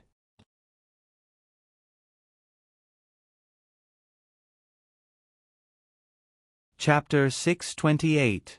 In a villa in Santa Monica, the little girl named Nina got up early in the morning with the help of her nanny, Jennifer. She couldn't wait to run to the kitchen. "Good morning, Mom." The little girl greeted her mother and went to her side. Kelly Haynes, who was busy in front of the kitchen counter, bent over and kissed her daughter's cheek. "Good morning, baby." Jennifer went forward to help. She seemed to be casually sizing up the mistress whose cheeks were still rosy from joy. She said in a natural tone, "Madam Haynes, you look so good today." Kelly Haynes knew that since the nanny had woken up last night, she wouldn't be able to hide the fact that she brought Eric back. However, after everything that had happened last night, Kelly Haynes no longer had her initial apprehension and shyness. She was an adult single woman, and there was nothing shameful about bringing her lover home for the night. Hence, she only nodded slightly at the nanny and said, "Thank you, Jenny." However, this matter obviously didn't end so easily. Kelly was about to put the breakfast on the plate when her daughter pulled her collar with a mysterious expression and whispered, "Mom, I think I heard a cat meowing last night." When Kelly heard this, the frying pan in her hand almost dropped. Jennifer, who had been thinking about something, instantly turned her head and covered her mouth to suppress the laughter that almost overflowed out. Kelly took a deep breath and said to her daughter with a smile, "Baby, you must have heard wrongly." "Definitely not." Nina shook her little head with certainty. However, the girl didn't have the intention to argue with her mother. She said, "Mom, can we raise a kitten?" "Baby, we can't do that now. Mom has to work, you have to learn how to draw, and you have to go to school after the summer vacation. Even Jenny has her own things to do. If we raise a kitten and we can't find anyone to take care of it, we can only leave it alone at home." The kind-hearted little girl imagined the scene described by her mother in her mind and shook her head in disappointment. "Then forget it." Kelly divided the breakfast into 4 portions and placed 3 of them on the table. She said to her daughter, "Hurry up and eat. After breakfast, Jenny will send you to class." The little girl nodded obediently, but unexpectedly pointed at another breakfast on the kitchen counter and said, "Mommy, why is there an extra breakfast?" Calmly, Kelly quickly found an excuse. "Mom plans to bring it to the company to make lunch." Jennifer noticed her mistress's panic and the little girl's confused expression. She suddenly realized that this was an opportunity and said, "Nina, yesterday you said that you drew a very beautiful painting in class. Why don't you show it to me?" The little girl's eyes lit up, and she instantly forgot about the previous topic. She couldn't wait to jump off the chair and run to her room. Kelly heaved a sigh of relief and said to Jennifer, "Thank you, Jenny." Jennifer tried her best to make her smile more sincere. She pointed at the leftover breakfast and asked, "Miss Haynes, do you need me to send it over?" Although Kelly enjoyed the joy of being with Eric, she also knew that she was destined to have no future with this little man. Because she was worried about her daughter's reaction, after Kelly got up, she begged Eric to wait for Nina to go to class before leaving. Eric also very considerately agreed. Thinking of the craziness last night, Kelly blushed and realized that Eric was definitely hungry now. Hearing Jennifer's suggestion, she hesitated for a moment before nodding and agreeing. Seeing that Kelly agreed, Jennifer got up and walked to the kitchen counter. She picked up the breakfast and walked out calmly. Although this half-renter, half-nanny girl was introduced by a good friend, Kelly had done a detailed research on her. Like many young people who appeared in Los Angeles, Jennifer was also a Hollywood wanderer with dreams of becoming a star. However, compared to those young people who were blindly seeking success, Jennifer appeared to be much more mature. This 22-year-old girl had just graduated from Denison University a few months ago. She had a good education and upbringing. After coming to Hollywood, she also took acting classes and acted in stage plays while waiting for opportunities. At the same time, she also found her current job as a nanny to make ends meet. If it were not for these reasons, Kelly would definitely not allow a Hollywood wanderer to be her daughter's nanny. Since she was able to become Eric's assistant, Kelly was, of course, the elite of the elite. She might not have realized something because she had been focusing on her daughter earlier, but now, she only noticed that Jennifer's body was a little stiff after picking up Eric's breakfast. She immediately understood a lot of things. However, Jennifer had not made any mistakes in taking care of Nina for a few months. Kelly had a good impression of this girl. If she could help her, Kelly would not be stingy. Thinking of this, Kelly called out to the girl, "Jenny." Jennifer paused. She was also a smart woman. She realized that her mistress might have guessed something. Her whole body was completely stiff. It took her a lot of effort to turn her head. Her eyes were flustered, and she forced a smile. "Miss Haynes." Kelly smiled encouragingly and said, "This is indeed a good opportunity. However, if you want to seize it, you'd better relax a little." Jennifer's suspended heart seemed to have landed on solid ground in an instant. She nodded gratefully. "Thank you, Miss Haynes." The unique fragrance in a woman's bedroom was always refreshing. Eric casually sat in front of the floor-to-ceiling window with his legs crossed. He leaned back in his chair and enjoyed the warm morning sun. His fingertips seemed to still have the touch of the female assistant's body. If it were not for the annoying news in the Los Angeles Times in front of him, the start of the day would have been perfect. Jennifer pushed the door open and came in. She was just in time to see the man in a white shirt leaning back in the leather chair leisurely. Before she could adjust her nervous heartstrings, the man had already turned around. However, Jennifer was conflicted about whether she should pretend to be surprised when she just recognized Eric. Therefore, she ignored the flash of surprise on Eric's face. The two looked at each other for a moment. Eric spoke first. "You're the housekeeper from last night?" Although Eric's tone was very casual, Jennifer still felt the natural sense of oppression from Eric's words and actions. "Yes." Jennifer nodded. However, she remembered that it would be terrible if he really thought of her as a housekeeper. So she quickly added in a messy tone, I'm just a part-time worker. Actually, my name is Jennifer Garner." Eric suddenly felt that this kind of inexplicable coincidence was always very interesting, so he could not help but laugh. However, this chuckle made Jennifer Garner think that she had messed up something. She became even more nervous. Eric quickly pointed to the food in the girl's hand. "This is my breakfast, right?" When Jennifer Garner heard Eric's question, she quickly nodded. "Yes, Mr. Williams." As she spoke, she handed the fine porcelain plate with fried eggs and sandwiches to Eric. Then, she realized that Eric was holding the plate and did not know where to start. She became embarrassed again. She glanced at the dressing table on her right, but Eric did not seem to have any intention of moving his body. Eric freed a hand and patted his right knee that was propped up on his left leg. "Can you help me put a few tissues on it?" Of course, no problem." Jennifer Garner nodded in a panic. She took the tissue box from the dressing table and came to Eric's side. The leather chair that Eric was sitting on was lowered to the lowest point. Jennifer Garner had a tall figure. The girl first bent her waist, but she immediately felt that this somewhat condescending posture would make Eric unhappy. So, she squatted down. However, this posture seemed even more inelegant. After a slight hesitation, the girl knelt down beside Eric's leg like a docile maid. She carefully spread the tissues on Eric's knee. Eric silently watched Jennifer Garner's series of actions. He could not help but feel the oppressive power of wealth and power. However, this feeling was indeed very enjoyable. It also explained why there were always so many people in this world who worked their whole lives for fame and fortune. After she finished spreading the tissues, she saw that the plate was put down. Jennifer Garner looked up at Eric and noticed the change in the man's expression. She suddenly gave up the idea of getting up and quietly knelt beside Eric's leg. The girl even wondered if she should help Eric hold the plate so that he could eat more conveniently. However, Jennifer Garner still had some self-respect. Her current state had already reached her bottom line. Although this bottom line was so fragile that it could not withstand a single blow, but, unless Eric took the initiative to ask, she felt that she should still persevere, right? Eric did not intend to let the girl continue to do anything. He divided the fried egg and sandwich on the plate into small pieces, picked up a fork, and put it into his mouth.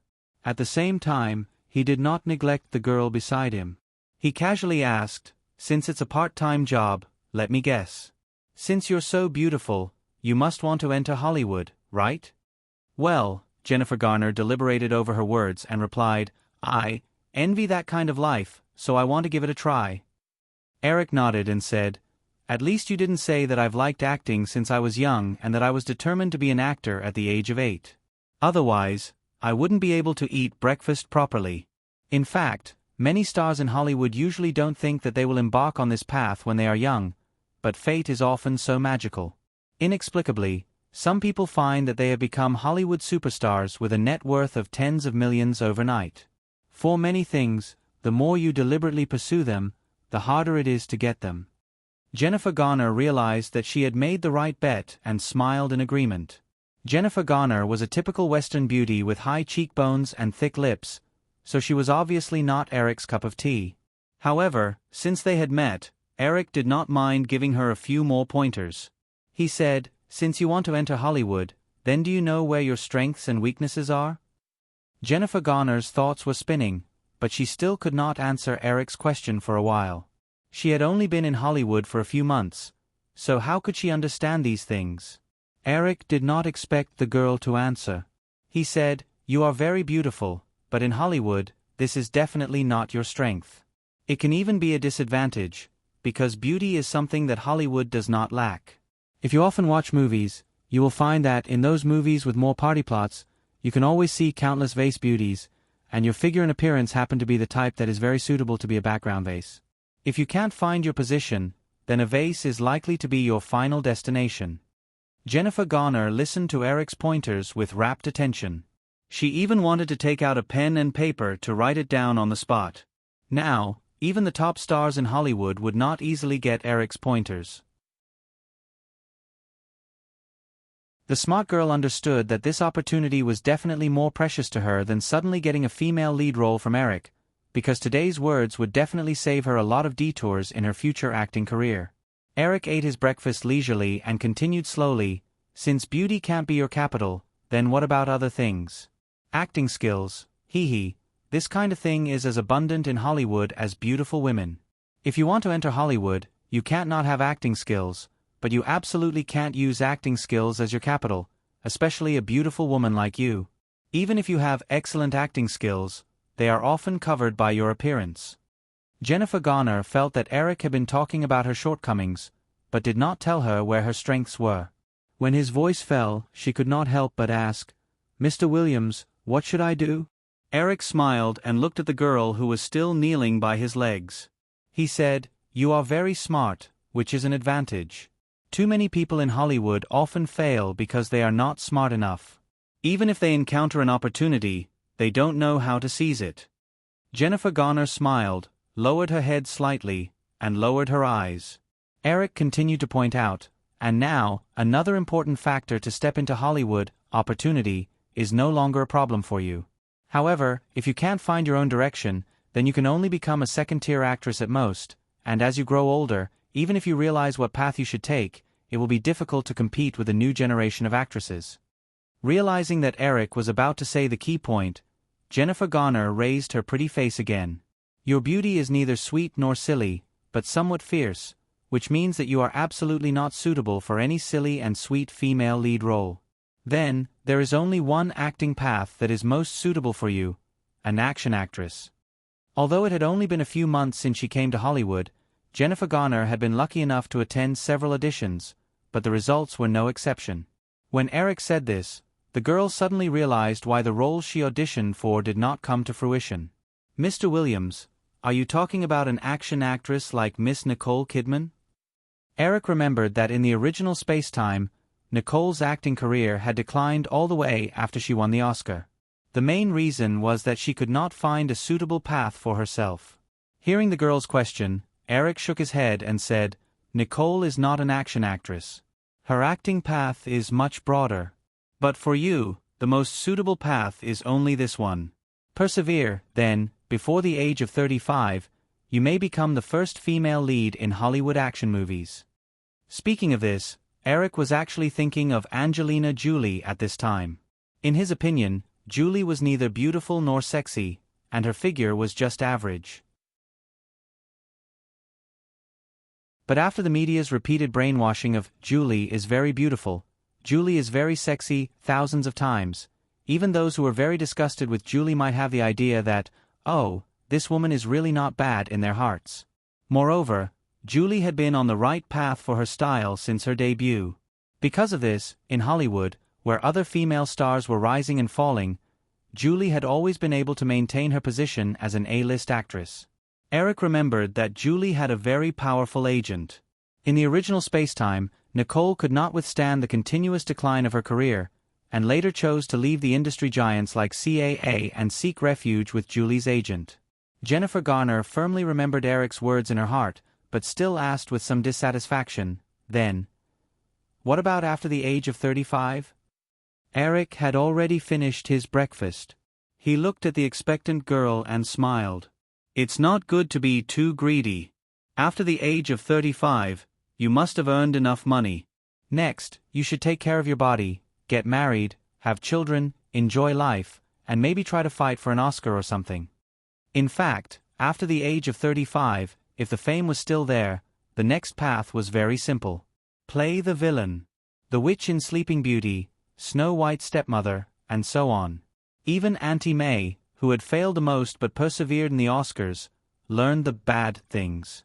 Jennifer Garner was very smart and did not ask any more questions. She took the plate in front of Eric fawningly, but did not get up immediately. She looked like a little maid waiting for Eric's instructions. This kind of fawning action made Eric unable to help but reach out and lift the girl's chin. He looked at the face in her early 20s as if he was admiring a brand new work of art. He said, "Actually, I like the name Jennifer the most. It means a charming woman." Jennifer Garner's body trembled slightly as she felt the cool fingertips brush across her cheeks. She said softly, "Mr. Williams, I'll be staying at Ms. Haynes' place for a while. Okay, if I have time, I will call you. I hope you won't reject my date then." Eric smiled and said, "But now, you have to hurry down and take Nina away. Otherwise, Kelly and I will be late for work."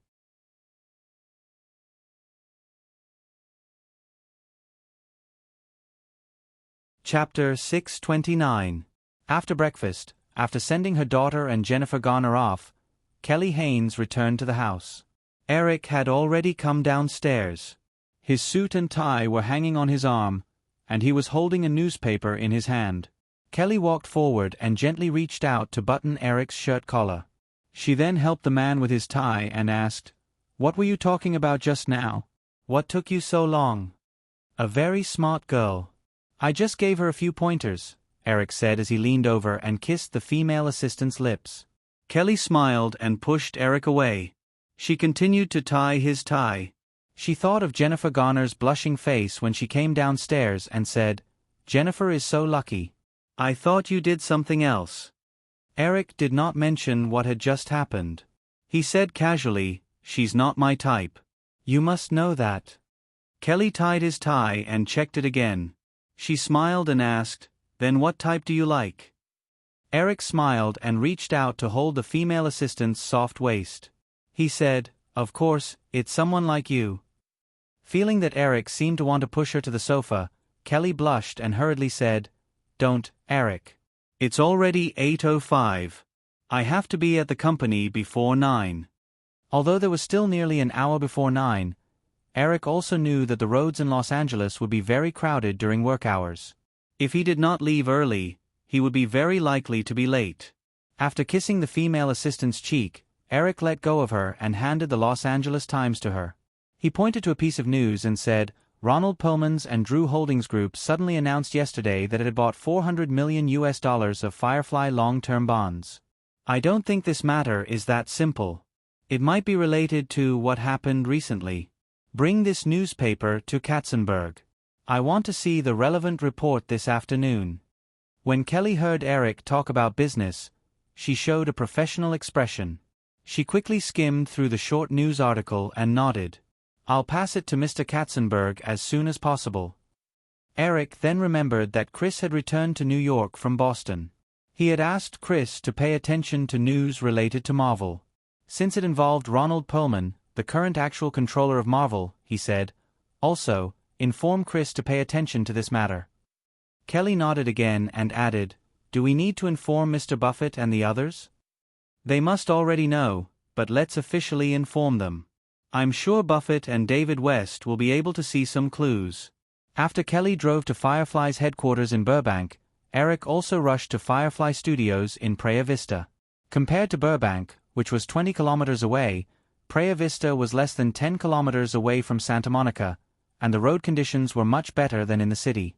It only took Eric 20 minutes to reach the studio. Thinking of the request for a meeting between the head of the animation department, Peter Schneider, and Roy Disney yesterday, Eric decided to have a chat with the other party, so he did not go directly to Victoria's Secret studio in the studio.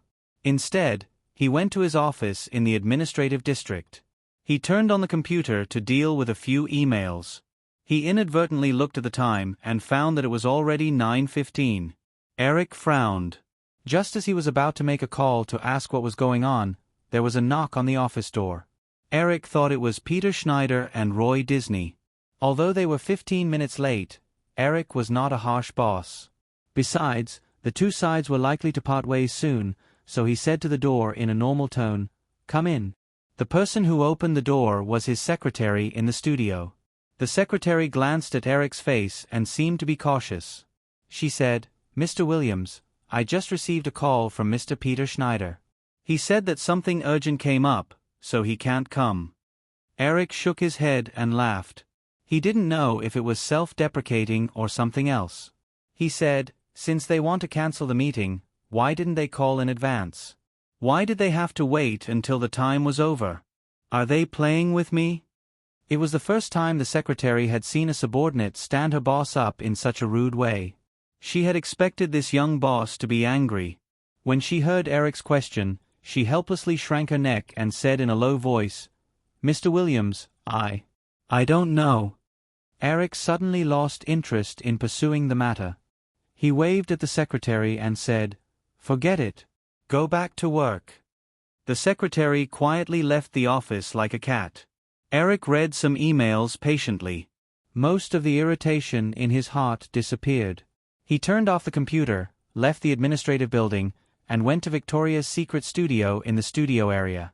As soon as he walked into the busy studio, Edward Razek, who was the deputy of the Victoria's Secret show project, and Todd Thomas, the chief designer of Victoria's Secret, came up to him. They said, "Eric, the British military suit that you personally designed has been completed. Do you want to see it?" Eric felt that Edward Razek's attitude today seemed to be a little eager, but he didn't care. He nodded. The three of them walked to a work area together. Eric saw the plastic model's angelic suit at first glance. It was a classic British military suit with a striking red color and stunning black wings on the back. This was the second outfit for the opening of the 2013 Victoria's Secret show. The model was Bahati Prince, nicknamed Little Pumpkin. As a veteran uniform lover, Eric's deepest impression of that year's Victoria's Secret show, other than the unlucky girl who stole the limelight and had no friends, was the angelic suit in the British military style. Moreover, Eric didn't choose the angelic suit for no reason. The theme provided by the Victoria's Secret design team happened to be in the British style. Since he had a ready-made template in his mind, Eric decisively decided on the theme and changed the name of the theme to a term that had just become popular in the rock world in recent years: British Invasion. However, other than the military style, Eric didn't take out other angelic suits to steal the design team's work. Anyway, the British elements were nothing more than gentlemen, football, umbrellas, and so on. Edward Razek and Todd Thomas were also very satisfied with the angelic suit that Eric took out. The three of them stood side by side and admired it for a while. Edward said, "Eric, why don't you get a model to try it on and see the effect?" "No need." Eric shook his head and said, "Call Miss Kruger and ask her to come over and try it on. I specially designed this angelic suit for her." Diane Kruger, who had just turned 18, had a youthful aura that was very similar to the little pumpkin in his memory. It was perfect for her to wear this angelic suit. Eric didn't plan to immediately launch a sky-high BRA gimmick this year.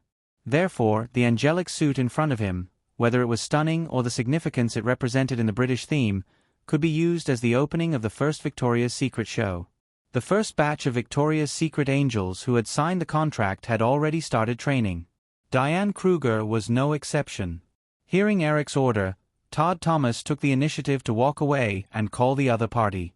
Edward Razek felt that Eric must be in a good mood at this time, so he said, "Eric, we still have one last spokesperson that hasn't been confirmed. Miss Heaver." Eric patted his head and said, "Oh, I've been too busy recently. I almost forgot about this. Claudia has a contract with another bra brand. I'm afraid she can't participate in the show.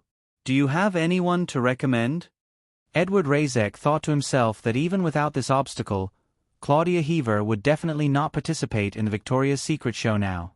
However, he didn't express his thoughts.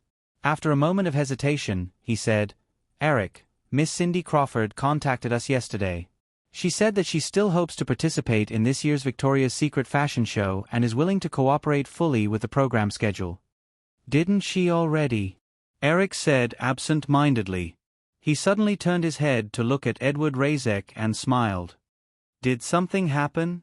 Edward Razek realized that Eric really didn't know about this, so he explained, "Warner suddenly fired Miss Crawford and gave the female lead role of Competitive Game to Miss Heaver." Eric suddenly realized that Joe Silver must still be a little unhappy. He wanted to get Claudia to join the unlucky project to pull him into the game. However, Eric rarely asked the women what movies they would accept. Unless it was a special movie, the women wouldn't bother him with these things. Therefore, Joe Silver's plan was wrong from the beginning. If the project was the same as before, Claudia's popularity would definitely be affected if she accepted the contract. Originally, Cindy Crawford had completely cut off her path to Hollywood with this film. However, on second thought, even if the movie was a flop, with him around, Claudia would definitely not end up like Cindy Crawford. Therefore, Eric dismissed the idea of getting involved. Noticing that Edward Razek was beside him waiting for his reply, Eric realized that this deputy must have been asked to do something. He smiled and said, "If you think it's suitable, then the last spokesperson spot will be given to Cindy Crawford." Cindy Crawford was the most popular supermodel in the public. A few years ago, she even had her own TV show. Victoria's Secret's debut show played the public card. Adding such a supermodel could increase the show's popularity. Eric didn't even give her a chance to speak at the celebration party for True Lies, mainly because this woman was a little greedy. She wanted to do both the movie and the show. It was impossible for her to leave the movie alone, so the rehearsal time for Victoria's Secret would definitely be squeezed. Eric attached the same importance to the show as he did to the movie. Of course, he wouldn't allow such a restless factor to exist. Edward originally thought that Eric would refuse. He didn't expect him to agree so easily.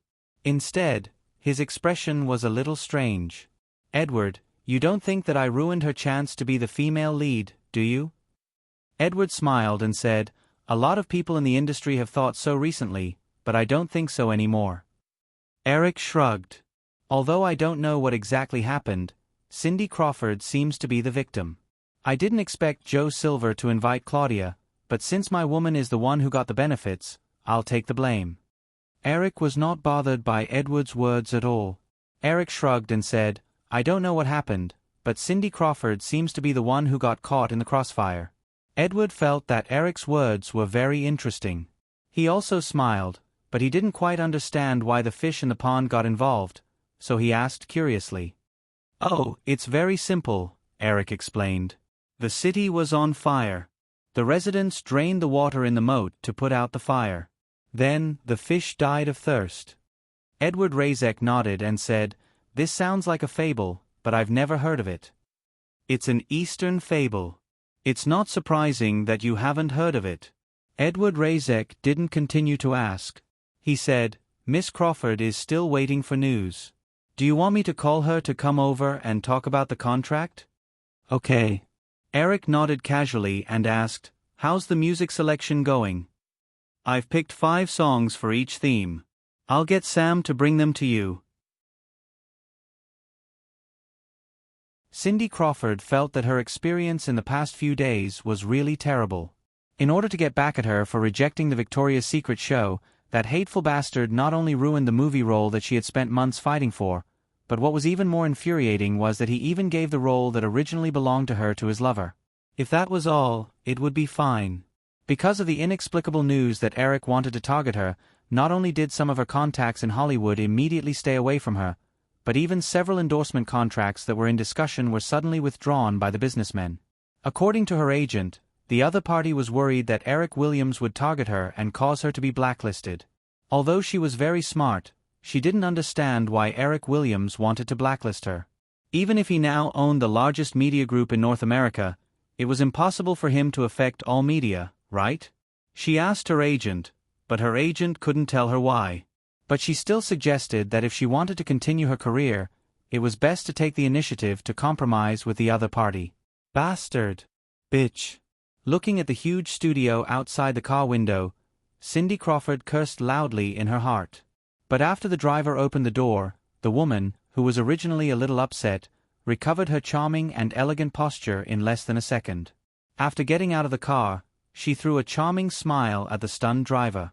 Cindy Crawford had always enjoyed the look of those men falling head over heels for her.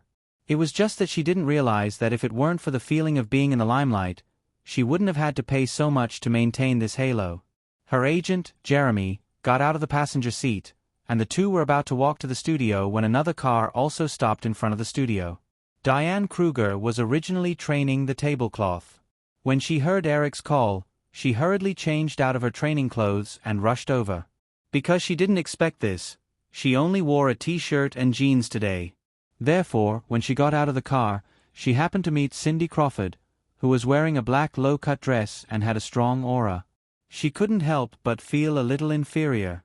Cindy Crawford glanced at the young girl who had been personally picked by Eric.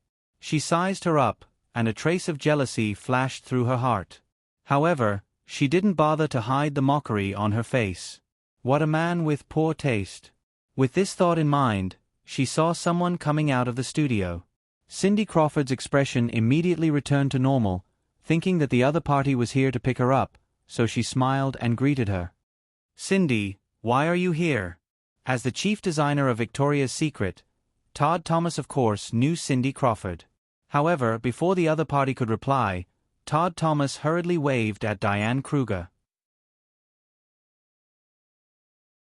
"Miss Kruger, let's go in quickly. Mr. Williams has been waiting for you for a long time." Diane Kruger nodded and didn't greet Cindy Crawford. She hurriedly followed Todd Thomas into the studio. Cindy Crawford and her agent, Jeremy, who had been ignored, looked embarrassed at the same time. They looked at each other and didn't say anything. Just as they were about to enter the studio, they were once again stopped by the tall guard. In order to prevent information about the Victoria's Secret show from being leaked in advance, the guards of the studio were ordered to pack up and leave immediately if anyone sneaked into the studio without permission. Therefore, although they had seen Todd Thomas greet the girl, the two didn't take the initiative to show their passes. They hadn't been notified, so the guards didn't dare to risk losing their jobs by letting them in. After being slighted like this, Cindy Crawford felt the hatred in her heart soar once again, almost bursting out of her body. Her agent, Jeremy, seemed more mature. He took the initiative to explain, Mr. Edward Razek invited us here." The guard nodded and said, "Sorry sir, I have to ask first." Because it was just a studio, the guard's office didn't have an internal phone. The guard who had spoken said something to his partner and walked into the studio. After a few minutes, the guard came back again and waved his hand simply to let Cindy Crawford and her agent in. Cindy Crawford unconsciously clenched her fists, but she already had the urge to turn around and leave. Even that ugly duckling bitch had someone coming to pick her up, and she had come in person, but there wasn't even anyone to greet her. What was this? Jeremy didn't want Cindy Crawford to turn around and leave just because she was angry. If this employer was really banned, it would be difficult for him to find such a profitable supermodel client. This was related to his own income. Jeremy pulled the girl and whispered, "Cindy, let's go in." Cindy Crawford felt that the two guards must be mocking her, but Jeremy's words seemed to give her a way out. Cindy Crawford nodded and walked into the studio with a cold expression.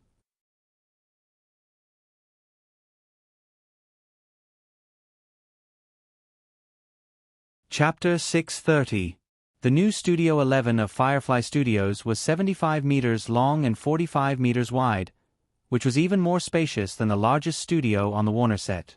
At this time, the studio was divided into 6 main work areas. A total of 120 people were responsible for the design of the 6 themes of the Victoria's Secret show. When Cindy Crawford walked into the studio with her agent, Jeremy, she saw a busy scene. However, there were a lot of people gathered in the innermost part of the studio.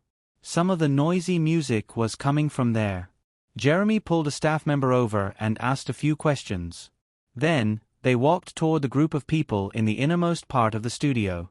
As soon as they reached the periphery of the crowd, Cindy Crawford and Jeremy heard a slight noise at the same time. Then, the music suddenly stopped. Cindy Crawford's pupils shrank as she looked in the direction of the crowd. A fiery red figure with black wings appeared in her sight. The girl in this stunning uniform was Diane Kruger, whom she had just met outside the studio. At this time, Diane Kruger seemed to be a completely different person from the young girl in the t-shirt and jeans. The red uniform symbolized passion and the black wings represented mystery. When combined perfectly with the pure and sweet face, it suddenly gave people a feeling of invincibility and vitality. Cindy Crawford had always been very proud, but she couldn't help but feel a little jealous at this time. Maybe, this set of clothes should have belonged to her. These thoughts were still lingering in her mind when Cindy Crawford heard the voice that she had hated for several days. "Diane, come here." Eric waved to the girl who was a little shy from being stared at by dozens of people at the door of the changing room. Diane Kruger heard Eric's voice and hurried to him. Realizing that everyone's eyes were focused on Diane Kruger, Cindy Crawford, who was ignored by the crowd, reluctantly walked to Eric and took the initiative to say, "Mr. Williams, nice to meet you again." Eric was just about to discuss with Todd Thomas the details that needed to be improved on Diane Kruger's angel outfit when he heard another woman's voice. He turned his head and realized that it was Cindy Crawford. This time, he didn't deliberately snub the lady as he took the initiative to extend his hand and said with a smile, "That's right. It's nice to see you again, Miss Crawford." Cindy Crawford was reminded of the time when Eric deliberately didn't shake her hand at the party. Seeing him reach out his hand, she suddenly had an impulse to embarrass this despicable guy in the same way. However, before this thought could take form, Cindy Crawford realized that her right hand had already reached out to him. Eric shook Cindy Crawford's hand and said, "Miss Crawford, we'll talk about your matter later. Please wait a moment." This affirmative tone made Cindy Crawford speechless for a moment. However, Eric ignored her and turned to Diane Kruger on the other side. With Eric's change, the others who had noticed Cindy Crawford's arrival changed their focus again. Only Edward Lazek, who had a good relationship with her, nodded at her. Eric made Diane Kruger do a few poses and twirl a few times. He discussed a few flaws that needed to be fixed with Todd Thomas and then said to Diane Kruger, "Try walking according to the music you just heard and see how it goes." Diane Kruger, of course, had no objection. Eric ordered the crowd to clear a path of more than 10 meters. When Diane Kruger was ready, Eric pressed the play button of a rock song. Diane Kruger realized that the upcoming performance might be much more important than the interview. When she heard the music, She took a deep breath and raised her face slightly to reveal a confident smile. She grasped a certain rhythm and walked onto the temporary runway with cat-like steps. However, the rhythm of the rock song did not seem to be suitable for the runway. Diane Kruger walked to the end and made a sexy pose. When she turned around and walked back, the rhythm of the music suddenly became hurried, which immediately disrupted the girl's pace. After returning to the starting point, Diane Kruger looked at Eric, who was not far away. The background music of the runway could not completely match the rhythm of the model's pace. Therefore, as long as a professional model could find the rhythm, the subsequent steps would not be affected by the sudden change of the rhythm of the music. This time, it was her personal mistake. Eric frowned slightly, but not because of this. He waved his hand and said to the girl, "Forget it. You don't have to walk." Diane Kruger came to Eric and pleaded in a weak voice, "Mr. Williams, I can do it again. This time, I won't make a mistake." "That's not the problem." Eric shook his head. He thought of something and looked back. Cindy Crawford, who was gloating, noticed that Eric turned around. She quickly put away the contemptuous expression at the corner of her mouth. Eric found Cindy Crawford and pointed to the runway in front of him. He asked, "Miss Crawford, are you free now?" Cindy Crawford certainly knew what Eric was referring to. She smiled confidently and said, "Of course." Eric said to Todd Thomas, "Todd, take her to change into a set of underwear." Cindy Crawford felt that the moment she had been waiting for had finally come. She followed Todd Thomas into the fitting room. The designer skillfully chose a set of black lace underwear for Cindy Crawford and handed it to her. He pointed to the cubicle next to him and said, "Cindy, you can change in there." Cindy Crawford took the underwear and looked at it. Although Todd Thomas had good taste and the underwear was very sexy, she was still a little dissatisfied. "Todd, is this all?" Todd Thomas was stunned. He smiled and explained, "Cindy, the angel outfit just now was specially designed for Miss Kruger. We have only completed one set so far. The rest are still in the process of being made." Cindy Crawford asked tentatively, "I can wear her outfit?" Todd Thomas had just left to call Diane Kruger, so he didn't hear the conversation between Edward and Eric. However, Cindy Crawford's appearance here made him guess something. Hence, Todd Thomas shook his head and persuaded, "Cindy, don't be stubborn. I've also heard some recent rumors. The most important thing for you now is to seize this opportunity. If you join this show, I believe that with your reputation and qualifications, you will definitely get your own angel outfit." In the past, the designers in the fashion industry treated her like a treasure. Even the top designers rarely spoke to her in such a tone. Therefore, Todd Thomas's words made Cindy Crawford's mood, which had just improved a little, turn sour again. Todd Thomas noticed the change in Cindy Crawford's expression. He did not want to offend this darling of the fashion industry. He pointed to the wardrobe and shoe rack next to him and said, "We can choose some accessories, but it's better to be quick." Cindy Crawford's expression softened a little. Both of them had a good taste for fashion. Although they did not have angel outfits, with the materials in the fitting room, they quickly matched an outfit. Eric waited for nearly 5 minutes. He was a little puzzled and was about to ask someone to take a look when Cindy Crawford and Todd Thomas came out of the fitting room.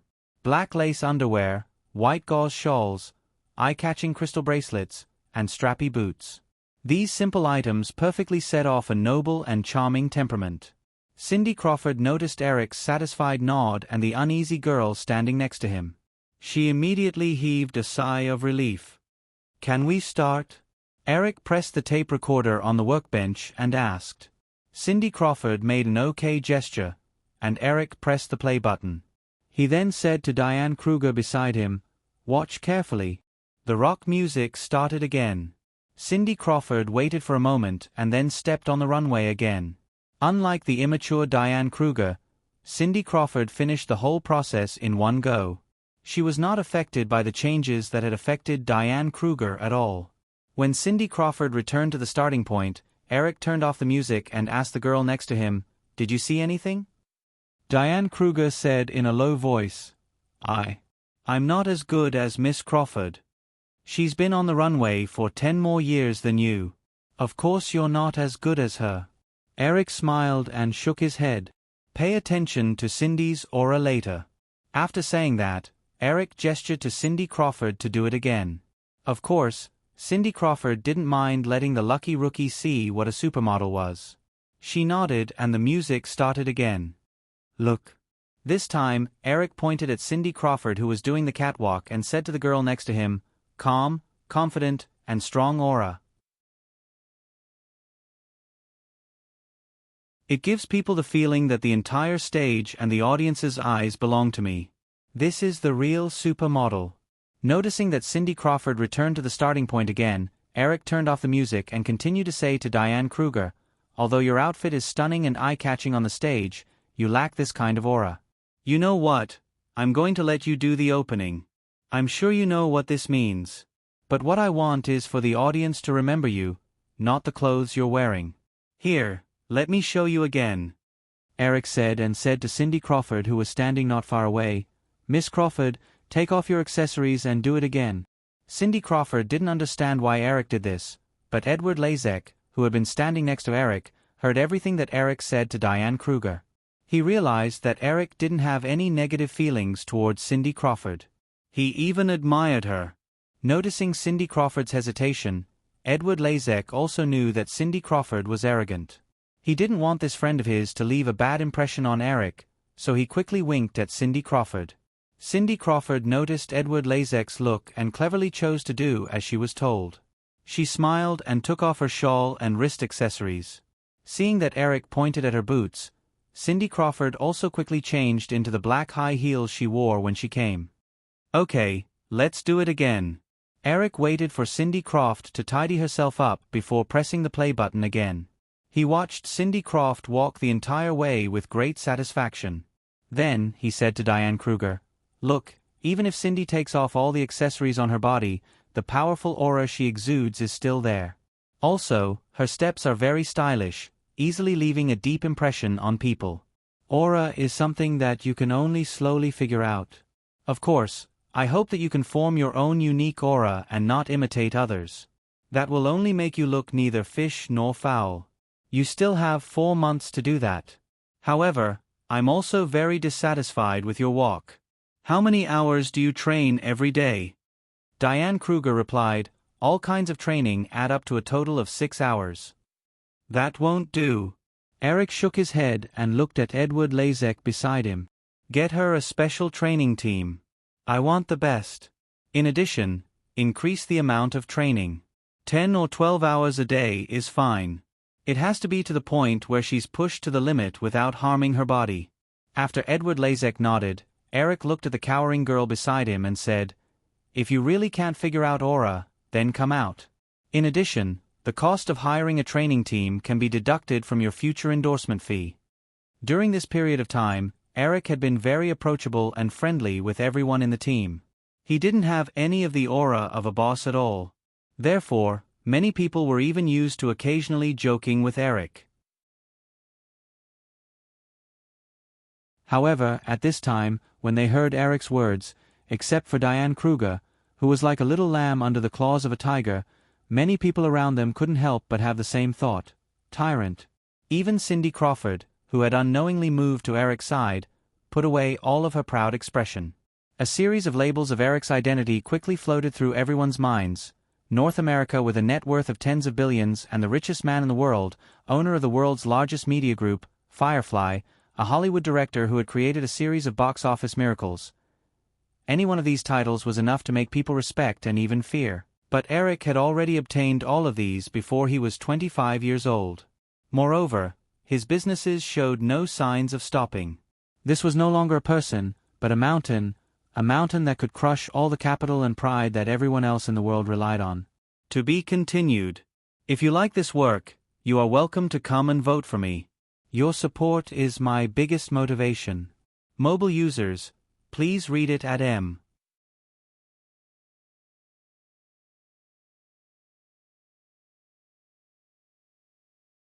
Chapter 631.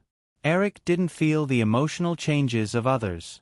Instead, He recalled the history of the Victoria's Secret show in his memory. The Victoria's Secret show was later called the end of the supermodel era. The main reason was that the Victoria's Secret angels were getting worse and worse. This wasn't referring to the angel's appearance, but the overall quality of a supermodel or even a professional model. In his memory, after the older generation of supermodels gradually retired from the stage, the Victoria's Secret angels immediately faced a shortage of new models. Most of the new generation's catwalk skills were almost the same as the catwalk skills of a veteran female guest. Some models who relied on their social media fame to get on the stage couldn't even perform the basic catwalk properly. As a result, they attracted more and more disappointment and criticism. Among the new generation, the only one Eric recognized as a supermodel was little KK Carrie Krause. Her unique catwalk gave people a feeling that even the tips of her toes were enchanting. Even an ordinary person who didn't understand fashion would be able to recognize the owner of this pair of shoes after watching little KK's catwalk a few times. However, in his memory, little KK had only been at Victoria's Secret for 3 years before quickly terminating her contract with her employer. She claimed that she wanted to focus on her studies, but even a fool could see that she obviously didn't want to ruin her style at the Victoria's Secret show. In the late 1990s and early 2000s, although the style of the Victoria's Secret show wasn't as gorgeous and mature as later years, it could indeed be called the annual supermodel carnival. Bunchan's dominance, Polly's murderous aura, Kaur's playfulness, and Naomi's queen-like demeanor. Each of them was full of vigor. Even if Big KK accidentally dropped her high heels on the catwalk, she still walked the entire show with her tiptoeing elegance. If the camera didn't show her legs, no one would be able to tell that she was only wearing one shoe. Eric believed that talent was needed to become a supermodel, but he also believed that the huge difference between the new generation of Victoria's Secret and the old generation of supermodels was definitely not due to talent. It was more likely that it was due to the overall impetuousness. Therefore, Eric made a seemingly harsh request to Diane Kruger, who was still an 18-year-old girl. A naturally formed aura was something that couldn't be asked for. However, as long as one was a professional, they could definitely walk on the catwalk like Giselle Bündchen and Carrie Krause. Eric liked Diane Kruger very much. He didn't mind giving her a luxurious show just because of a simple good impression. However, if she wasn't capable enough, not only would she not receive the glory she deserved in the future, but she would also be reduced to a laughing stock. Eric reached out and lifted the chin of Diane Kruger, who had lowered her head due to her uneasiness and inferiority complex. He didn't care about other people's gazes and continued to tidy up a few strands of hair on the girl's forehead. He said, "Look, such a beautiful girl and such a beautiful angelic outfit. Of course, she will have to show her best side on the catwalk in the future. So, it's definitely worth it to put in a little more effort now, isn't it?" Diane Kruger answered obediently. Eric's gentle tone made her feel less nervous, more at ease, and an inexplicable attachment. Although Eric's fingertips had moved away from her delicate chin, the remaining touch seemed to be supporting the girl's delicate face, preventing her from lowering her head again. "Then it's decided." Eric nodded with a smile and said to Edward Lazek beside him, "I'll leave it to you. Don't delay it for too long." Edward Lazek immediately said, "No problem. Give me 3 days." At this time, Eric finally noticed the sudden silence of the crowd around him. He was a little confused, but he just clapped his hands and said, "Then, the program ends here. Everyone, go back to your work." Following this command, which was not really an order, the crowd, who used to be a little undisciplined, quickly dispersed this time, as if they would be swallowed by some ancient behemoth if they were any slower. After sending Diane Kruger to change her clothes and leave, Eric took out the tape that had just been played from the tape recorder and said to Edward Lazek, "These songs won't do. What I want is the kind of explosive rock music that makes people's blood boil. At the same time, it needs to have the arrogance and unruliness of punk. It's best if it's mixed with some emotional hardcore elements. Of course, the singer's voice also needs to be smooth and full of vitality, so you need to look for it from those mainstream rock albums." Edward Lazek was just the operations director of a lingerie brand. He didn't understand a lot of terms that came out of Eric's mouth at all. He couldn't help but complain in his heart, "Maybe only you know what you want." However, after this idea came up, Edward Lazek immediately thought of the single New Divide that Eric released a few years ago. He probed, "Eric, do you think New Divide is okay?" "No, the atmosphere of that song is enough, but the rhythm doesn't match the fashion show at all." Eric immediately shook his head and denied, but soon he had the same idea as Edward Lazek. Eric himself didn't have enough time to listen to a lot of music to choose a suitable BGM, but judging from Edward Lazek's performance, it was difficult for the staff below to understand the music style he wanted. After a little consideration, Eric said, "Forget it, you don't need to look for it. I'll do the 6 songs myself." Judging from the amazing performance of New Divide that year, Edward Lazek didn't doubt that Eric could write rock music that matched the theme. However, there were 6 themes in the Victoria's Secret show. According to Eric's requirements, the 6 songs had different styles. Edward Lazek suddenly doubted whether Eric could really write 6 songs with completely different styles. Not only Edward Lazek, but Cindy Crawford, who had just recovered from the pressure that Eric had just shown, also had the same doubts. The intersection of the modeling and music circles was still quite a lot, so she was very clear that in the music circle, the highest status was often not those singers who were surrounded by the spotlight, but the top musicians. Even many A-list singers, in order to get an excellent song, did not hesitate to undress for these musicians. From this, it could be seen how rare a good song was. Eric had bullied a lot of people when he was a film director. If he showed the same talent in music, he would probably become a public enemy of MTV. Ignoring the doubts of the people around him, Eric had already opened a thick project planning book next to him. There were a total of 6 themes for the first Victoria's Secret. Other than the theme of British Invasion, which was based on the British elements, there were also 2 themes, Dark Demons and Snowdance Fairies, which were based on the 2 mainstream primary colors of black and white. Victoria's Secret also had a sub-brand Pink, which was dedicated to young girls, occupying a Pink Lady theme. The last 2 were the retro style of the United States in the 1920s, Prosperous End, and the popular feather element theme, Bird of Paradise. At the beginning, the design team proposed a total of dozens of themes for Eric to choose from. Because he had seen a lot of Victoria's Secret shows in his previous life, Eric unconsciously formed some personal preferences. Even if a designer was talented, imagination was limited after all, which caused these ideas to overlap with many themes in Eric's memory. Because of his subconscious personal preference, Eric involuntarily chose themes similar to those in his memory. This also created a kind of convenience. Eric did not need to search the memory at all to be able to choose the most suitable BGM.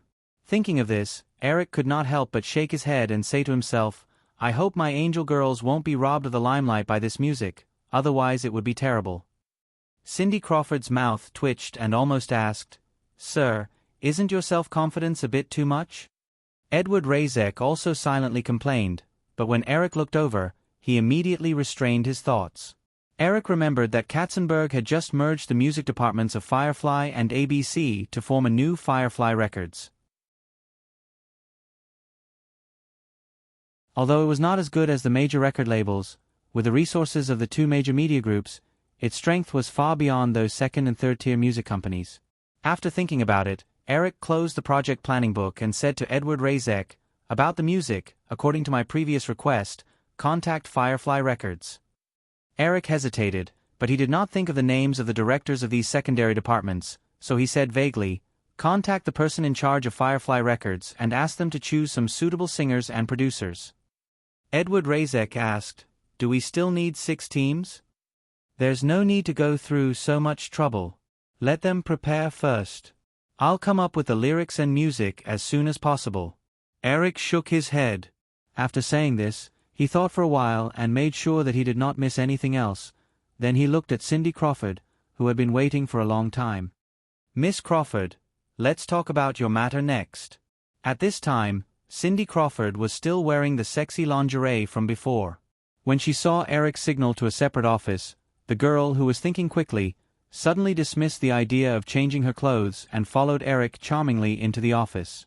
Almost at the same time, in New York on the East Coast of the United States, Peter Schneider, the head of Disney's animation department, and Roy Disney, who had stood Eric up in the morning, had just walked out of a luxurious private jet. Beside the black Bentley, a bald man with an oily face greeted them with a smile. He shook hands with Peter Schneider and Roy Disney and said, "This baby is not bad, right? If you need it, you can call me at any time. If you like this work, you are welcome to come and vote for me. Your support is my biggest motivation. Mobile users, please read it at M.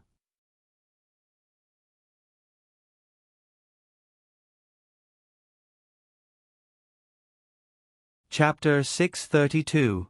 The bald man was Ron Perlman, one of the most notorious corporate snipers in the United States in the 1980s. The Wolf of Wall Street had amassed a fortune of more than $1 billion in the 1980s. His most famous hostile takeover was the takeover of the Revlon Cosmetics Company, which was worth more than $1 billion, with a capital of $150 million. Because of his aggressive takeover, almost every takeover would lead to lawsuits. However, since 1990, when Decong Securities, which was famous for issuing junk bonds, was forced to liquidate by the federal government due to a large number of defaults, Ron Perlman, who had a close relationship with Decong Securities, began to restrain himself. However, it was only on the surface. As the Wolf of Wall Street, who was always waiting for an opportunity to capture his prey, his nature of waiting for an opportunity to strike was absolutely impossible to change. Recently, Ron Perlman was keenly aware that another opportunity was coming, so he quickly bought $400 million of long-term bonds from Firefly Group through his Drew Holdings. He also contacted two other important figures within Firefly Group, the head of Disney's animation department, Peter Schneider, and the art consultant of Disney's animation department, Roy Disney, who was also a member of the Disney family. When Peter Schneider heard Ron Perlman bragging about his private jet, he was envious. He also decided to ask Eric Williams for a commercial jet for Disney's animation department in the following negotiations. Ever since the box office explosion of The Lion King, Peter Schneider had been feeling unprecedentedly happy for the past few days. In the past 2 years, Disney's hand-drawn animation department, including him, had enough of being looked down upon by the group headquarters. The 2D animations they produced were not much worse than Pixar's 3D animations, and the box office of some of their animations even exceeded 2 of Pixar's 3D animations. However, the treatment of the two departments was worlds apart. Pixar had a luxurious office park, but they could only squeeze into a dilapidated office building in Burbank. Pixar's employees had generous salaries and bonuses, but their average salary was less than $50,000. Pixar's production budget was almost unlimited, but their department's budget was pitifully small. Pixar was constantly expanding its scale, but they were facing the fate of being laid off. There should be an explanation for all of this. Peter Schneider thought bitterly. At the same time, he could not help but imagine Eric Williams, who he had stood up, sitting blankly in his office. With the current popularity of The Lion King, both the internal and external media had no doubt that this 2D animation would not only create an unprecedented box office miracle, but would also easily earn more than $1 billion of net profit for Firefly Group in the next 5 years. $1 billion? What kind of concept was that? Pixar's 2 3D animations combined wouldn't even reach $1 billion in profits.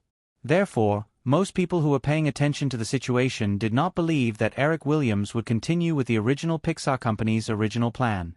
Although Firefly Group had been insisting on the original plan recently, Peter Schneider believed that no matter how stupid a person was, it was impossible to cut off the production department that could produce an animated film with a profit of more than $1 billion. The current situation was definitely just a stalling tactic by Eric Williams. It was only due to the arrogance and stubbornness of a young man and the stinginess of a capitalist. Eric Williams must have realized that he had made a series of fatal mistakes in Disney's hand-drawn animation department, but he did not want to pay too much compensation later, so he took this obvious stalling tactic. However, Peter Schneider and Roy Disney, who thought they had seen through everything, would never let Eric Williams, a greedy capitalist, succeed. They had already made up their minds. This time, not only would they get the treatment and salary they deserved, but they also wanted Eric Williams to pay enough compensation. Otherwise, they would definitely let Eric Williams taste the bitter fruit of losing Disney's animation department. Ron Perlman's luxurious limousine arrived at a holiday villa in East Hampton after more than an hour. After inviting the two guests into his study, Ron Perlman smiled and took out the cigars he had prepared beforehand. He handed them to the two and said, "Try it. These are authentic Cuban cigars rolled up from the thighs of virgins." Peter Schneider and Roy Disney each took one and pretended to sniff it under their noses. Then they took the cigar scissors and matches from Ron Perlman. After lighting them, they enjoyed smoking. Ron Perlman did the same. He comfortably blew out a smoke ring and said faintly, "Unfortunately, these are only cigars rolled up from the thighs of virgins, not real virgins. I guess only people in Eric Williams' position can enjoy countless virgins." Peter Schneider sneered and said disdainfully, "There are no virgins in Hollywood." Roy Disney, who was more mature and prudent, frowned slightly when he heard Peter Schneider's complaint that was filled with jealousy and resentment. If he was easily affected by this person in front of him, they definitely wouldn't be able to gain any benefits during the negotiation. From the moment they met, Ron Perlman's attitude had been very warm and even seemed to be trying to curry favor with him. However, Roy Disney wasn't stupid enough to think that he was a nice guy. In the 1980s, Saul Sternberg, who was also a Wall Street sniper, had maliciously purchased Disney, causing Disney to pay almost a 200% premium to redeem his shares. The bald man in front of him had a much worse reputation than Saul Sternberg. After blowing out another puff of smoke, Roy Disney stopped and put down the cigar in his hand. He said, "Mr. Perlman. Ron, just call me Ron." Ron Perlman continued to smile like a Maitreya Buddha. "I think we will definitely become friends and partners in the future." Roy Disney didn't dwell on this issue.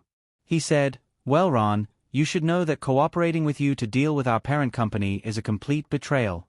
If we don't pay attention, we might be kicked out of the company for nothing. So, Peter and I need to know all your plans, all of them. If you hide anything from us, our cooperation will be cancelled immediately." Ron Perlman didn't immediately answer Roy Disney's question. Instead, he said in a flattering tone, "Since the two of you are here, I think you must have formed an alliance with all the employees in Disney's animation department. Firefly Group will definitely realize this. With the current situation, even if they find out that you are in contact with me, they won't dare to fire you and risk angering the public." Obviously, Ron Perlman had the same idea as most people. Not only would Eric Williams not eliminate the hand-drawn animation department, but he would also increase his efforts to rope in the hand-drawn animation department to prevent this fat piece of meat from falling into the hands of others. Ron Perlman had placed a $400 million bet on this very point.